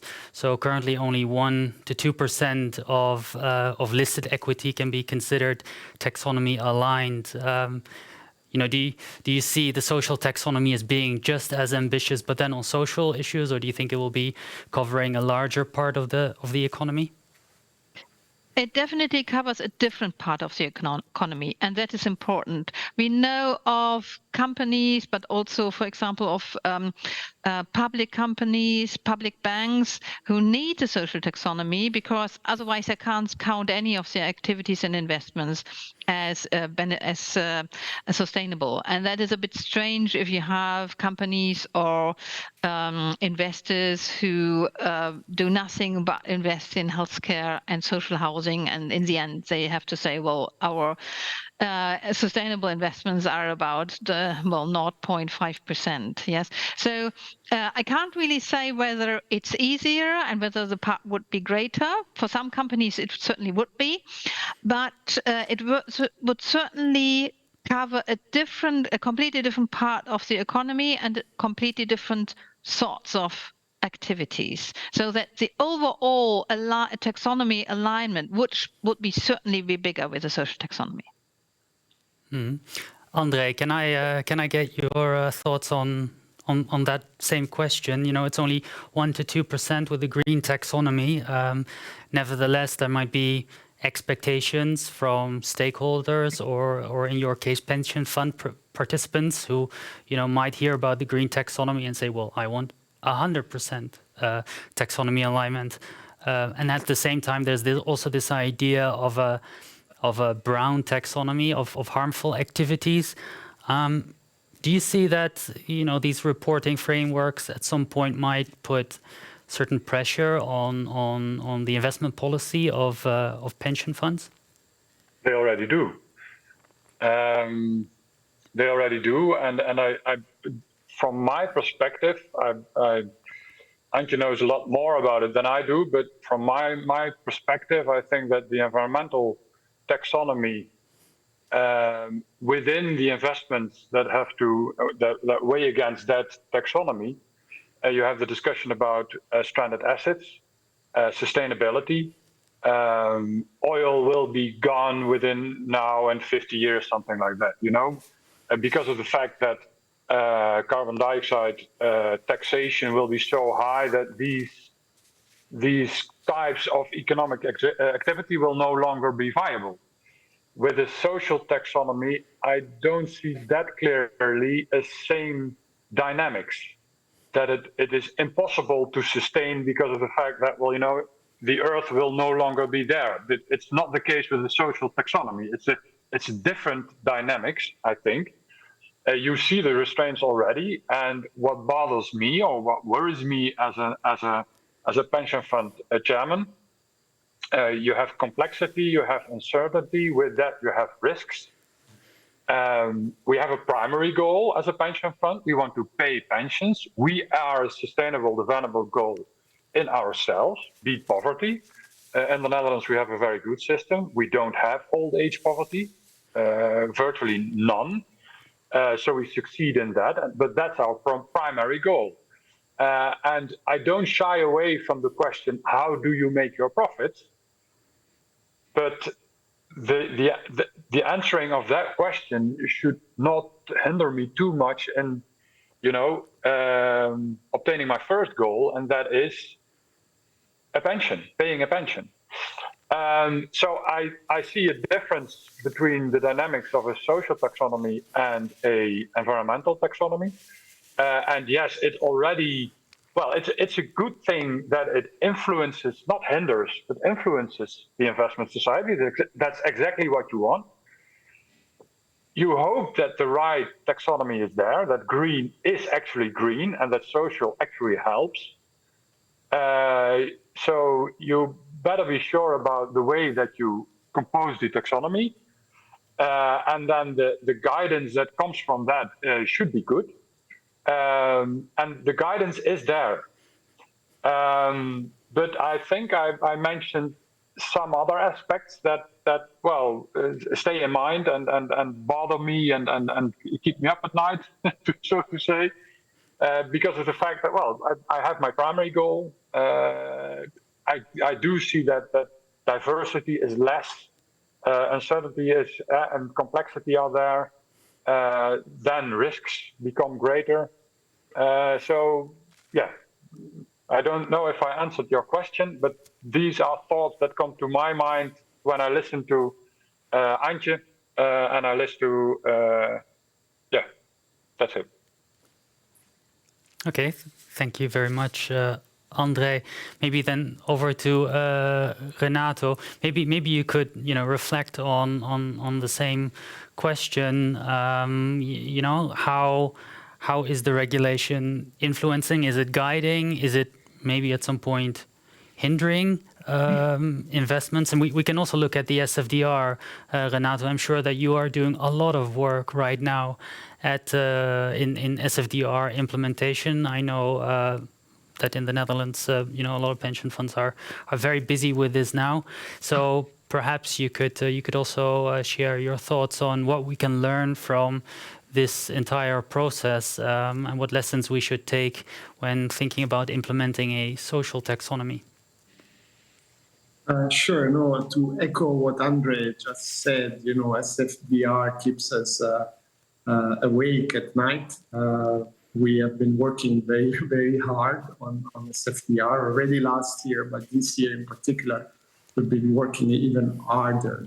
So now, maybe I would like to share two ideas, two observations.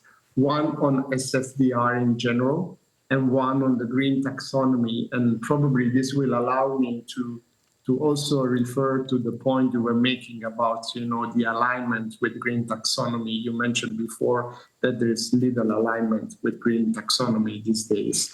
So the first thing I would like to say refers to SFDR in general and the impact it has had on the fund industry. The fund industry in Europe is huge. We're talking about more than 8 trillion euros. And SFDR came into force in March 2021.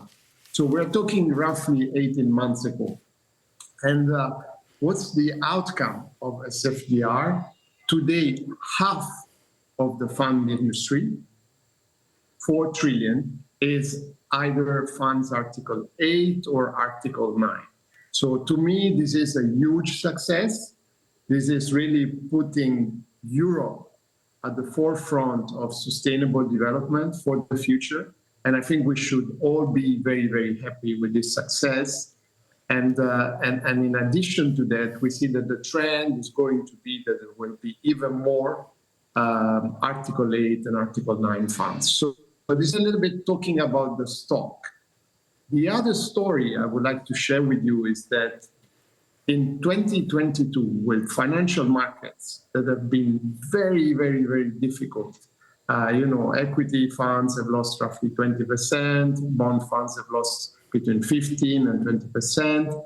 When you look at investor preferences, you realize that the fund industry has seen big inflows in Article 9 funds. So to me, what we have seen is that European investors who are very convinced about the benefits of sustainable investments have decided to stay true to their convictions, to stick to their convictions, and favor truly sustainable investment funds. Despite very tough markets, and despite the fact that sustainable investment funds typically do not hold fossil fuels, fossil energy, and as we all know, this area of the market in the short term has been performing very well. So first, a very great positive judgment on SFTR. Now, the second part of the story is the alignment with the taxonomy, and in particular with the green taxonomy. And probably here, there is also a lesson to be learned. We as practitioners, we have found it extremely difficult to say that our funds are fully aligned to the green taxonomy. And why is it so? The reality is that the Commission has a big and ambitious target, but the fact of the matter is that today we don't have enough data that allow us to state that our funds are 50% aligned, 60% aligned, 70% aligned with taxonomy. So to me here, we really have a gap in regulation, and the Commission knows it. And we make it clear to the regulator that we need to go and adopt more regulation obliging companies to report on taxonomy so that we as fund managers, we can declare how much we are aligned. And this is extremely important. This is what I really want to give us as a suggestion for the day we will have the social taxonomy fully in place. We will need to make sure that the companies we invest in, they report on what they do when it comes to labor law, respect of international treaties, training of their employees, and everything that is important in the social taxonomy. So I think to conclude, alignment to green taxonomy is for the time being a little bit disappointing because we don't have data. Hopefully, when we have data, we will have a better picture. And the same thing, when we will implement social taxonomy, we will need to make sure that we can walk before we run. So this is a little bit my conclusion here. Thank you. A question to Renato, Matthijs? Of course. Renato, do you think that when the social taxonomy is there, that the dynamics that we've seen around the environmental taxonomy will be the same with the social taxonomy? Would you expect because of the fact of these stranded assets that you can clearly define around the environmental taxonomy is perhaps more difficult, but perhaps I see it wrong. Can you elaborate on that? Could you say something about that? I think, Andre, there will be especially one area of the investment industry where the social taxonomy will be extremely important. And this is the area that I call impact investment. I think today we see that there is a big demand for impact investment because this is really dear to the heart of many people. And impact investment these days is really across the whole spectrum of the investment opportunities. You have liquid assets, equity bonds, but you also have the private assets. So private equity, private debt, real estate. And as Antje was saying, you know, when you are investing in real estate and social housing, then it will make sure that whatever you do in that space will be for sure in line with regulation. It will bring clarity, it will bring KPIs, it will allow really to make sure that you hit those KPIs. So probably, you know, the phenomenon will be a little bit smaller because, you know, private assets are smaller than public assets, and the availability of private assets today is still smaller, and also the investment percentage of investment funds, pension funds, insurance companies in private assets is still a minority. But when you look at that, I think we will have the benefits will be more into this direction, because in this direction you can really make a difference. Okay, thank you. To hear something. I don't think you need a green taxonomy to avoid stranded assets. I think there are other systems in place how you can do that. So and the environmental taxonomy is about much more than only stranded assets, especially if you thinking about the 4 additional objectives which where the criteria will come out soon. Yes, and on the other hand, I think there are already material aspects to the social. If you are looking at the due diligence laws coming up in Europe, in countries first, but also on the European level now, there is a danger for companies and for investors that you actually violate this upcoming law in the future, and then you have negative financial impacts because you do not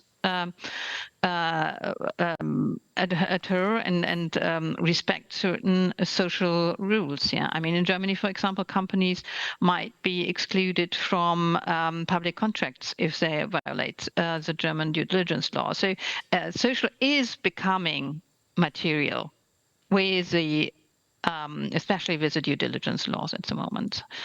So the system that you envision, what you see coming is we have this taxonomy, then you have due diligence, and that's mandatory. And due to the fact that you haven't done that as an investor or as a company in the right way, you're liable and you run extra risks. Your risks are higher. You are right that there is no direct link to the taxonomy, but as I've said, yeah, the green taxonomy is also not a tool designed to avoid stranded assets. So the material aspects actually on the environmental side, but also on the social side, are not really linked with the taxonomy. Yeah, here you rather have, well, exclusion criteria, you have perhaps the SFDR, yeah, but the taxonomy tells you where it is good to invest in and not where you should avoid investments to, well, in the end, to avoid financial loss. Yeah, that is true for the environmental and for the social taxonomy. Yes, but with the environmental taxonomy, you have this wonderful 1.5 degrees. This is a threshold that everybody works towards, and that drives investments towards green investments. Do you have a same threshold with social taxonomy that you can say, well, this This is that what we all work towards, and if you don't adhere to that, then you have a problem as a company. And then I think that I hear you say, and that's why I say stranded assets. That if you are far above this 1.5 degrees, then you're in trouble. And I don't see this force within the social taxonomy yet. But perhaps, as you say, through the due diligence that is being enforced, that's the driving force towards investment then. Yeah, it's definitely a way, and we actually built the minimum safeguards quite firmly on the due diligence law, as I have explained. Yeah, so we've made the link there. Yeah, and of course with social you don't have this number, but you only have the number for climate. You don't have this number for biodiversity. You don't have this number for circular economy and so on, which are also part of the environmental taxonomy. So you have the same problem for environmental issues once you leave the sphere of climate as well. Yes, and for the social side, I would say it's a Universal Declaration of Human Rights. Yes, and the sort of interpretation for companies with the UN Guiding Principles. Yes. Which you can take up. And when you come to the basic human needs, you have Article 25 and 26 in the Universal Declaration of Human Rights, where actually the basic human needs are spelled out.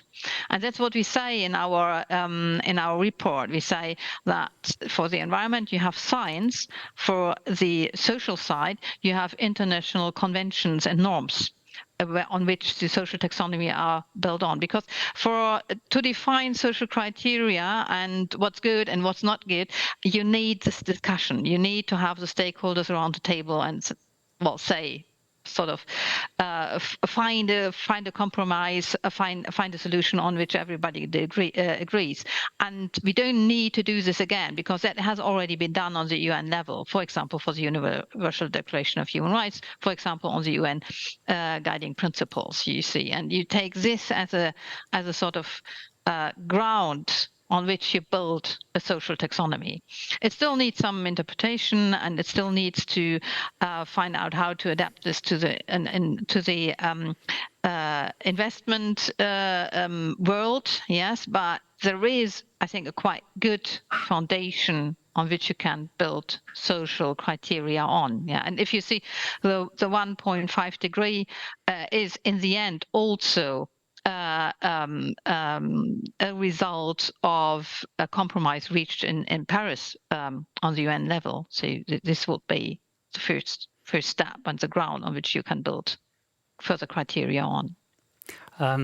Antje, you mentioned that you don't think immediately the due diligence proposal is linked with the social investing in the social taxonomy. Maybe for everyone at home who isn't aware, there is a proposal on the table. It's called the Corporate Sustainability Due Diligence Directive, and there is a debate whether investors should be part of it or not. Maybe a brief question to all speakers. Do you think this CSDDD, as it's called, will it be a game changer, and should investors play a role? Whoever wants to go first. Well, I think it will be a game. Yeah, sorry. Yeah, Antje, you go first. I think it will be a game changer because here companies. Actually, I think it will make, in a certain way, it will make life even a bit easier for companies, because what the UN Guiding Principles and the due diligence law say basically is that companies have to implement a process and a system to avoid human rights violations. And this also implies that companies know their risks often better than other people. Yeah, so they have to identify the risks. They have to talk to the stakeholders where there are risks, and they have to act upon the risks and see whether the results are satisfactory. And if they don't do this, then they are, well, I say it hasn't spelled out, but they will be made liable for human rights violations. And I think it will be a game changer there, yes. And I also like the approach that companies are responsible to define and find the risk, because the other way to do it is to say, well, there's a huge number of risks and what are you doing about it, without actually looking at the situation of a company, and it might not have certain risks. Yes, not all companies have the risk of child labor, for example, but many companies are asked on child labor at the moment without being somehow linked to it. When it comes to investors, it's difficult, and we first have to look about how investors are already included here through the SFDR, because the SFDR says that companies should, or that investors should actually say which part of their investments violates the UN Global Compact or the UN Guiding Principles, and whether companies or what part of companies have these systems in place to avoid these violations. So what is very important is that the due diligence law and the SFDR are linked very well together, so that there is no double reporting or slightly different meanings within the two kinds of legislation. And you also have to look very closely on how the UN Guiding Principle actually, what they say about the responsibilities for investors. What I understand so far is that they say investors often do only have a minority stake in a company, so they are linked to certain abuses and violations of human rights if this company has actually violated human rights, but they do not have the power to prevent this on their own. So what they have to do is to join, for example, to do collaborative engagement on this company to make it, to avoid and stop the violations. Well, it's exactly what Antje states. That's what is the reason that I don't think it will be a game changer. We already have the OECD guidelines, and the CSDDD is not enough in line with these OECD guidelines that we are now already implementing in the Netherlands as investors.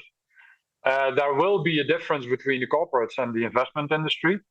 So perhaps there you are right, Antje, that for corporates it will be more firm because it will be law instead of these OECD guidelines, which are more or less legal by now, legislation by now in certain countries. So I don't think it will be a real game changer from my investment point of view. And I think that the OECD guidelines that we are already implementing should be more and better in place within the CSDDD than they are now. Exactly as Antje says, if you're a minority stakeholder, it's not well defined in the CSDDD now how to go about that. And if you're a smaller investor, entirely smaller investor, then there should be, the proportionality issues there. So there are things to improve on the CSDDD, and as it being a game changer, no, I don't think so.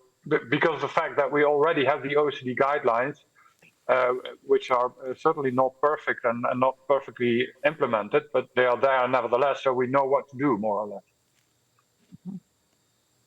If I may add, the view of the professional investment manager, I would like to say that this directive, in a way, will make our life a little bit easier, because as of today, we need to do the due diligence ourselves. And of course, you have some companies who are really at the forefront of sustainability, and they do publish a lot of information about how they deal with sustainability in all the dimensions, the E, the S, and the G.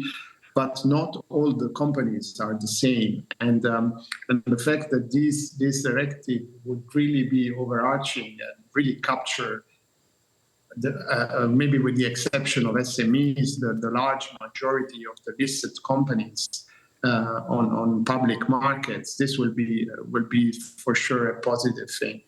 Today, without this directive, we have to engage. We call it engagement. We have a big dialogue with companies. We want to check how they deal with human rights violations. And then what we also do is we create collaborative initiatives in order to make sure that that these human rights are respected. For example, there's one initiative that is very dear to my heart. You know that these days there are cameras everywhere in the world that when we log into our smartphone takes a picture of our face, or it measures, your biometric information.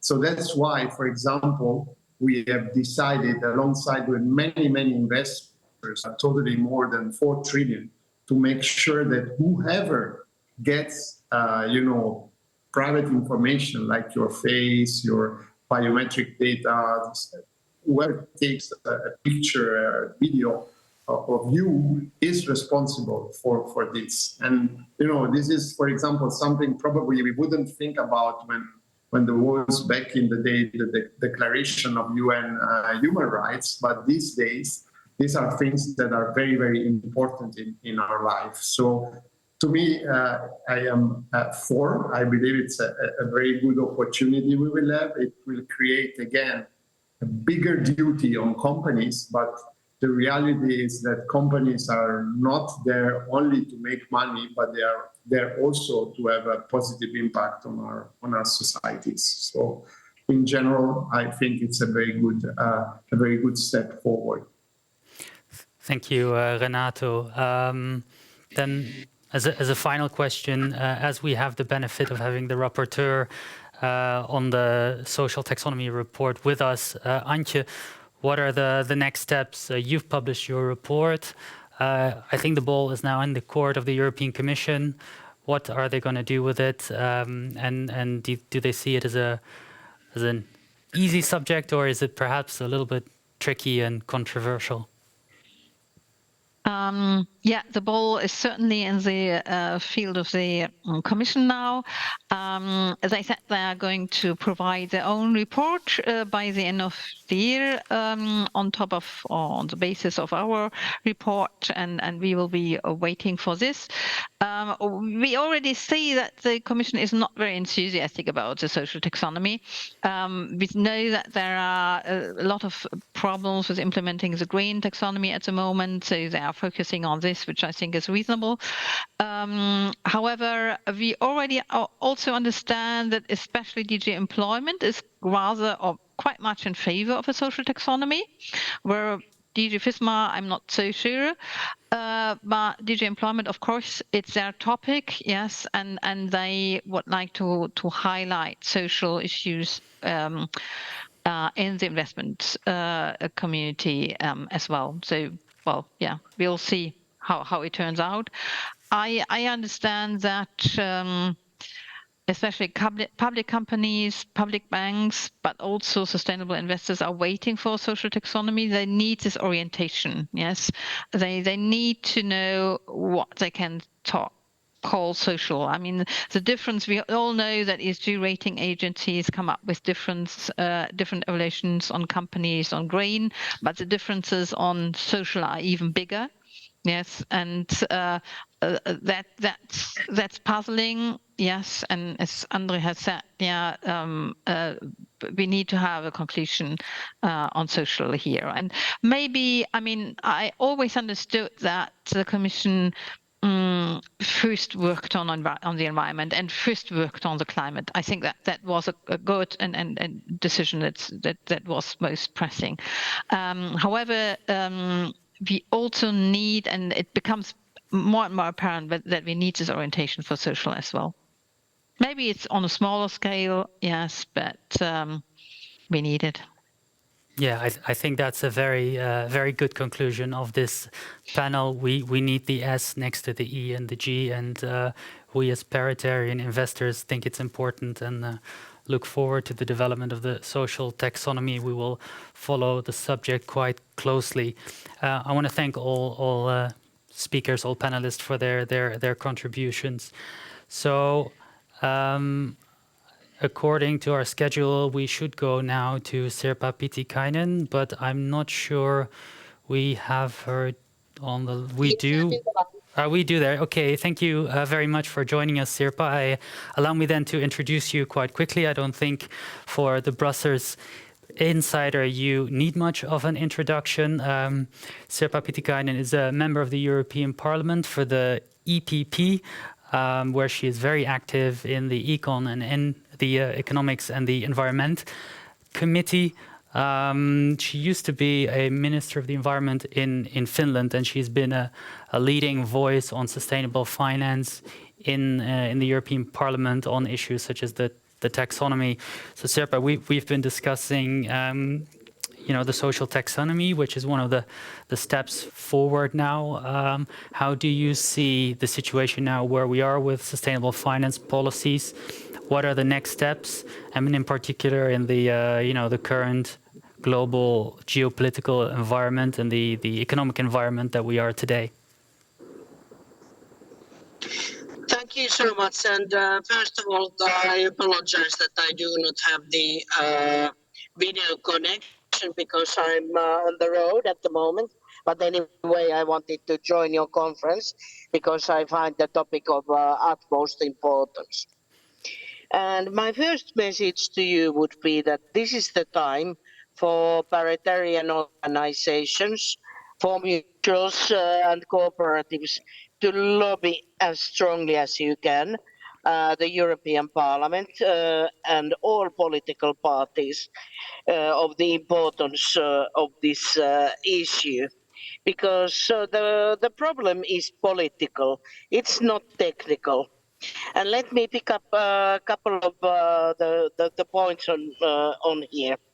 First of all, in the longer run, if we look at what are the duties of companies, to everybody, it's quite clear why they do have the financial duties. You need to know where they invest and put their money, whether there's the due diligence in the processes, whether they pay their taxes, and so forth.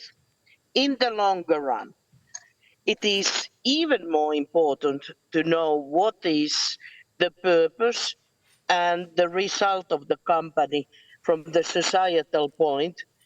Is it either part of the problem creating an enormous climate change or other environmental catastrophes that are going to cost at least the tenfold or even more of the COVID-19 costs?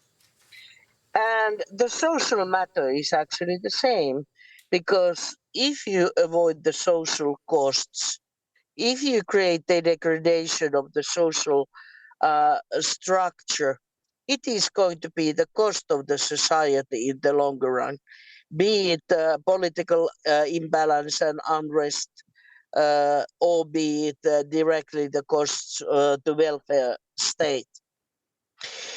Then the second point what I would like to raise is that always when something is not done yet, it is easy to say it is not possible to do. I remember 20 years and even 10 years ago, a vast majority of the companies and investors said, no, you can't mix oil and water. The environmental requirements and the financial requirements of the companies, they are separate things. And no, you do not have the data. No, you do not have the indicators. No, you do not have the methodologies to do it. But actually, it was just the same with accounting and the financial side about 50 or even 30 years ago, that you can't create that kind of a comparability. And in a matter of fact, as you know, there are a lot of things in the IFRS and in valuing structures that are just the political agreements, what you create to create systems that are comparable and usable as information. How objective is, for example, the brand value that is part of these calculations? Then you can create the methodologies. I think that we heard very good interventions. I've been listening to the discussion for 1 hour already. How you can do it by measuring the costs of avoiding the costs. And then it is just a question that it takes the time. You need the data. That was very good point raised by that fact. You need to create a data, easily accessible data spaces. But the information actually is already there. And then when one says that it is easier to do it in the environmental side, I doubt it. There also, it is a matter of political judgment whether you want to destroy the planet or not, or whether you held the companies responsible of the biodiversity loss or not. Then the goal of the whole idea is to have that kind of integrated reporting of the companies where you have both the financial, the environmental, the social, and the governmental information, the governance information, the whole ESG that is harmonized, that is comparable, and that is quantifiable so that you can actually measure the environmental the societal benefits, or that matter the societal costs what the companies are causing. And of course, that takes time, but so it's going to take time on the environmental side as well. And then again, I think that it was very rightly pointed out that in the societal, on the social responsibility side, there are already these agreements. There are the ILO principles, there are the Human Rights Declaration, there's the UN Global Compact, there's the OECD guidelines, where you can extrapolate quite easily what is the DNS age, do no significant harm principle. If you use child labor, if you pay wages that are unable to cover the minimum living costs, if you do not take any actions on the work safety and you cause significant numbers of people to die, and so forth and so forth. And yes, there's quite a lot of companies going to be and investments in between.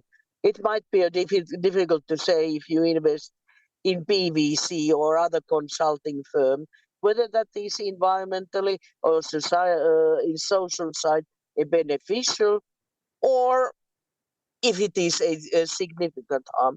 Probably none of these, so it is in between. But then you can, then again, you can see the both sides. The significant harm side, that it is in taxonomy already, and it is in due diligence principles, and you can see clearly what are those steps that are significantly better than the industry average that is said on the taxonomy regulation. What is sort of the threshold for something to be looked to be green, or that matter social on the other side and other end. And by that you can create methodologies, how to create the indicators, how to calculate, and there in the social side, and the textiles were mentioned here already, it's important to have the whole life cycle analysis, not only from door to door of the factory or the service unit, but up from the first shovel on the mine, the cradle, or the first action of getting people on that process on the mining, or in some other subcontractors in cleaning, for example, up to the other end. What is the level of the pensions, the welfare, what is the health conditions of the people that have been working in the longer run. And by that you can actually create a system where you do see differences between companies and investments. And yes, as this kind of integrated reporting, on my mind, in the longer run, it needs to be on the CEO responsibility as part of the due diligence. It needs to be the board responsibility.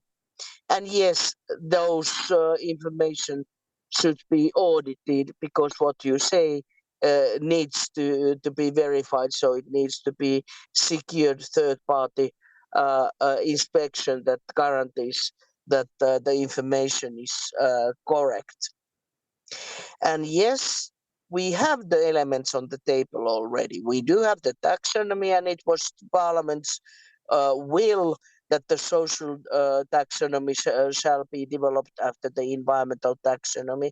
And it was quite sort of known decision. And the reason for that, of course, was the fact that first you need to start with the climate, where you have the most information and methodologies, then you continue with other environmental elements.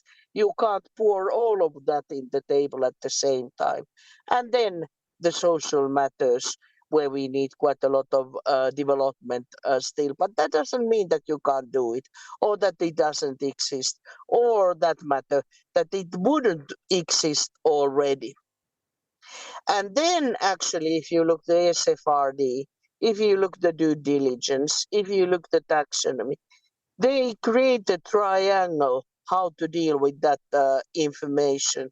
And then in the longer run, as I said, it should be this integrated reporting, having all the elements in the same statement and with comparable information.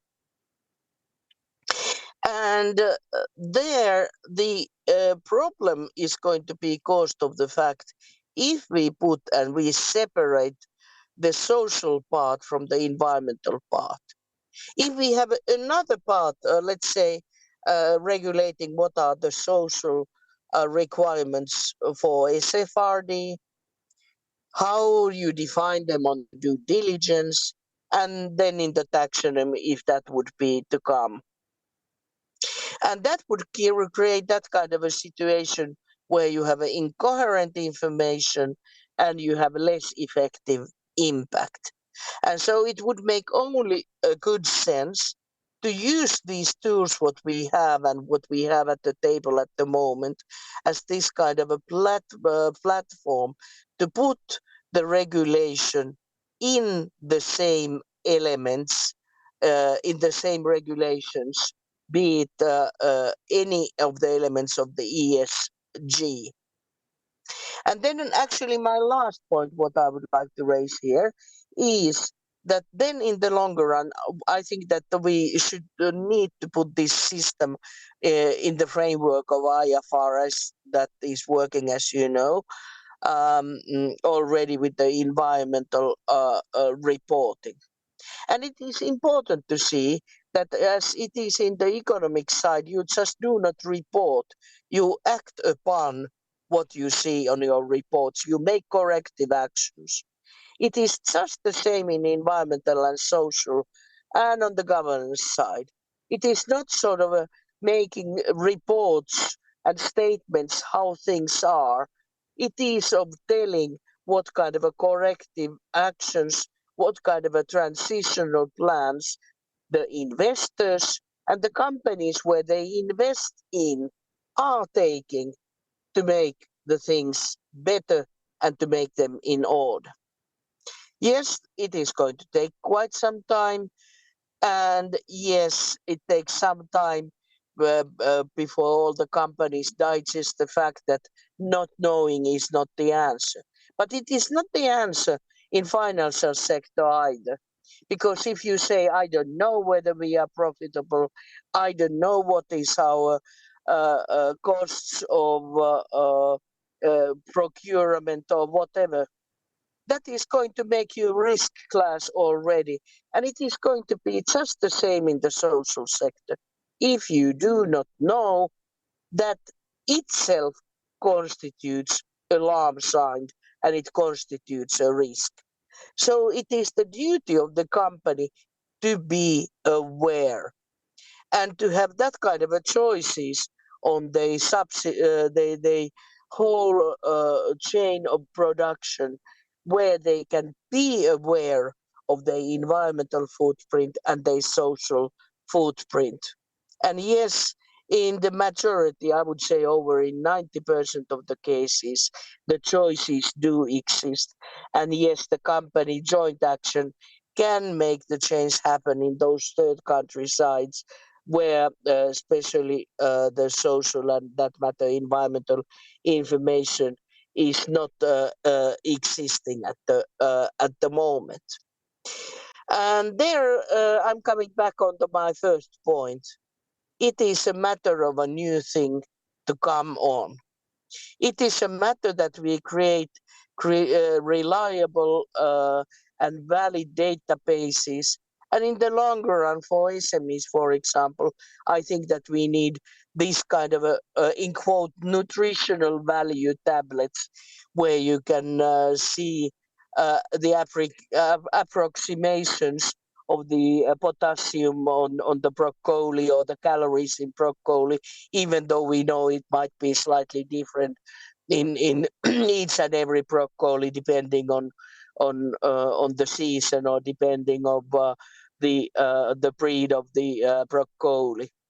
And that kind of approximation of the social actions, their consequences, their side costs, or their benefits, and the same in environmental matters, can be created to be used by SMEs.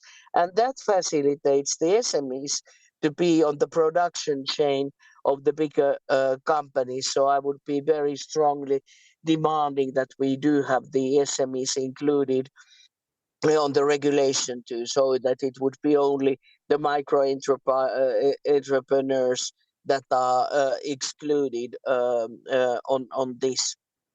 And it is important to see that this is not only some extra administrative burden for companies, because there are companies doing this already. And I'm coming back to mutual cooperatives, for example, and the paritarian organizations. Actually, they are having a unlevel competition, unlevel playing field, because the benefits or the good actions, what they are doing, the societal stability, what they bring on our societies or on the economy that matter, as we know, it is not seen and it is not compared, and it is undervalued.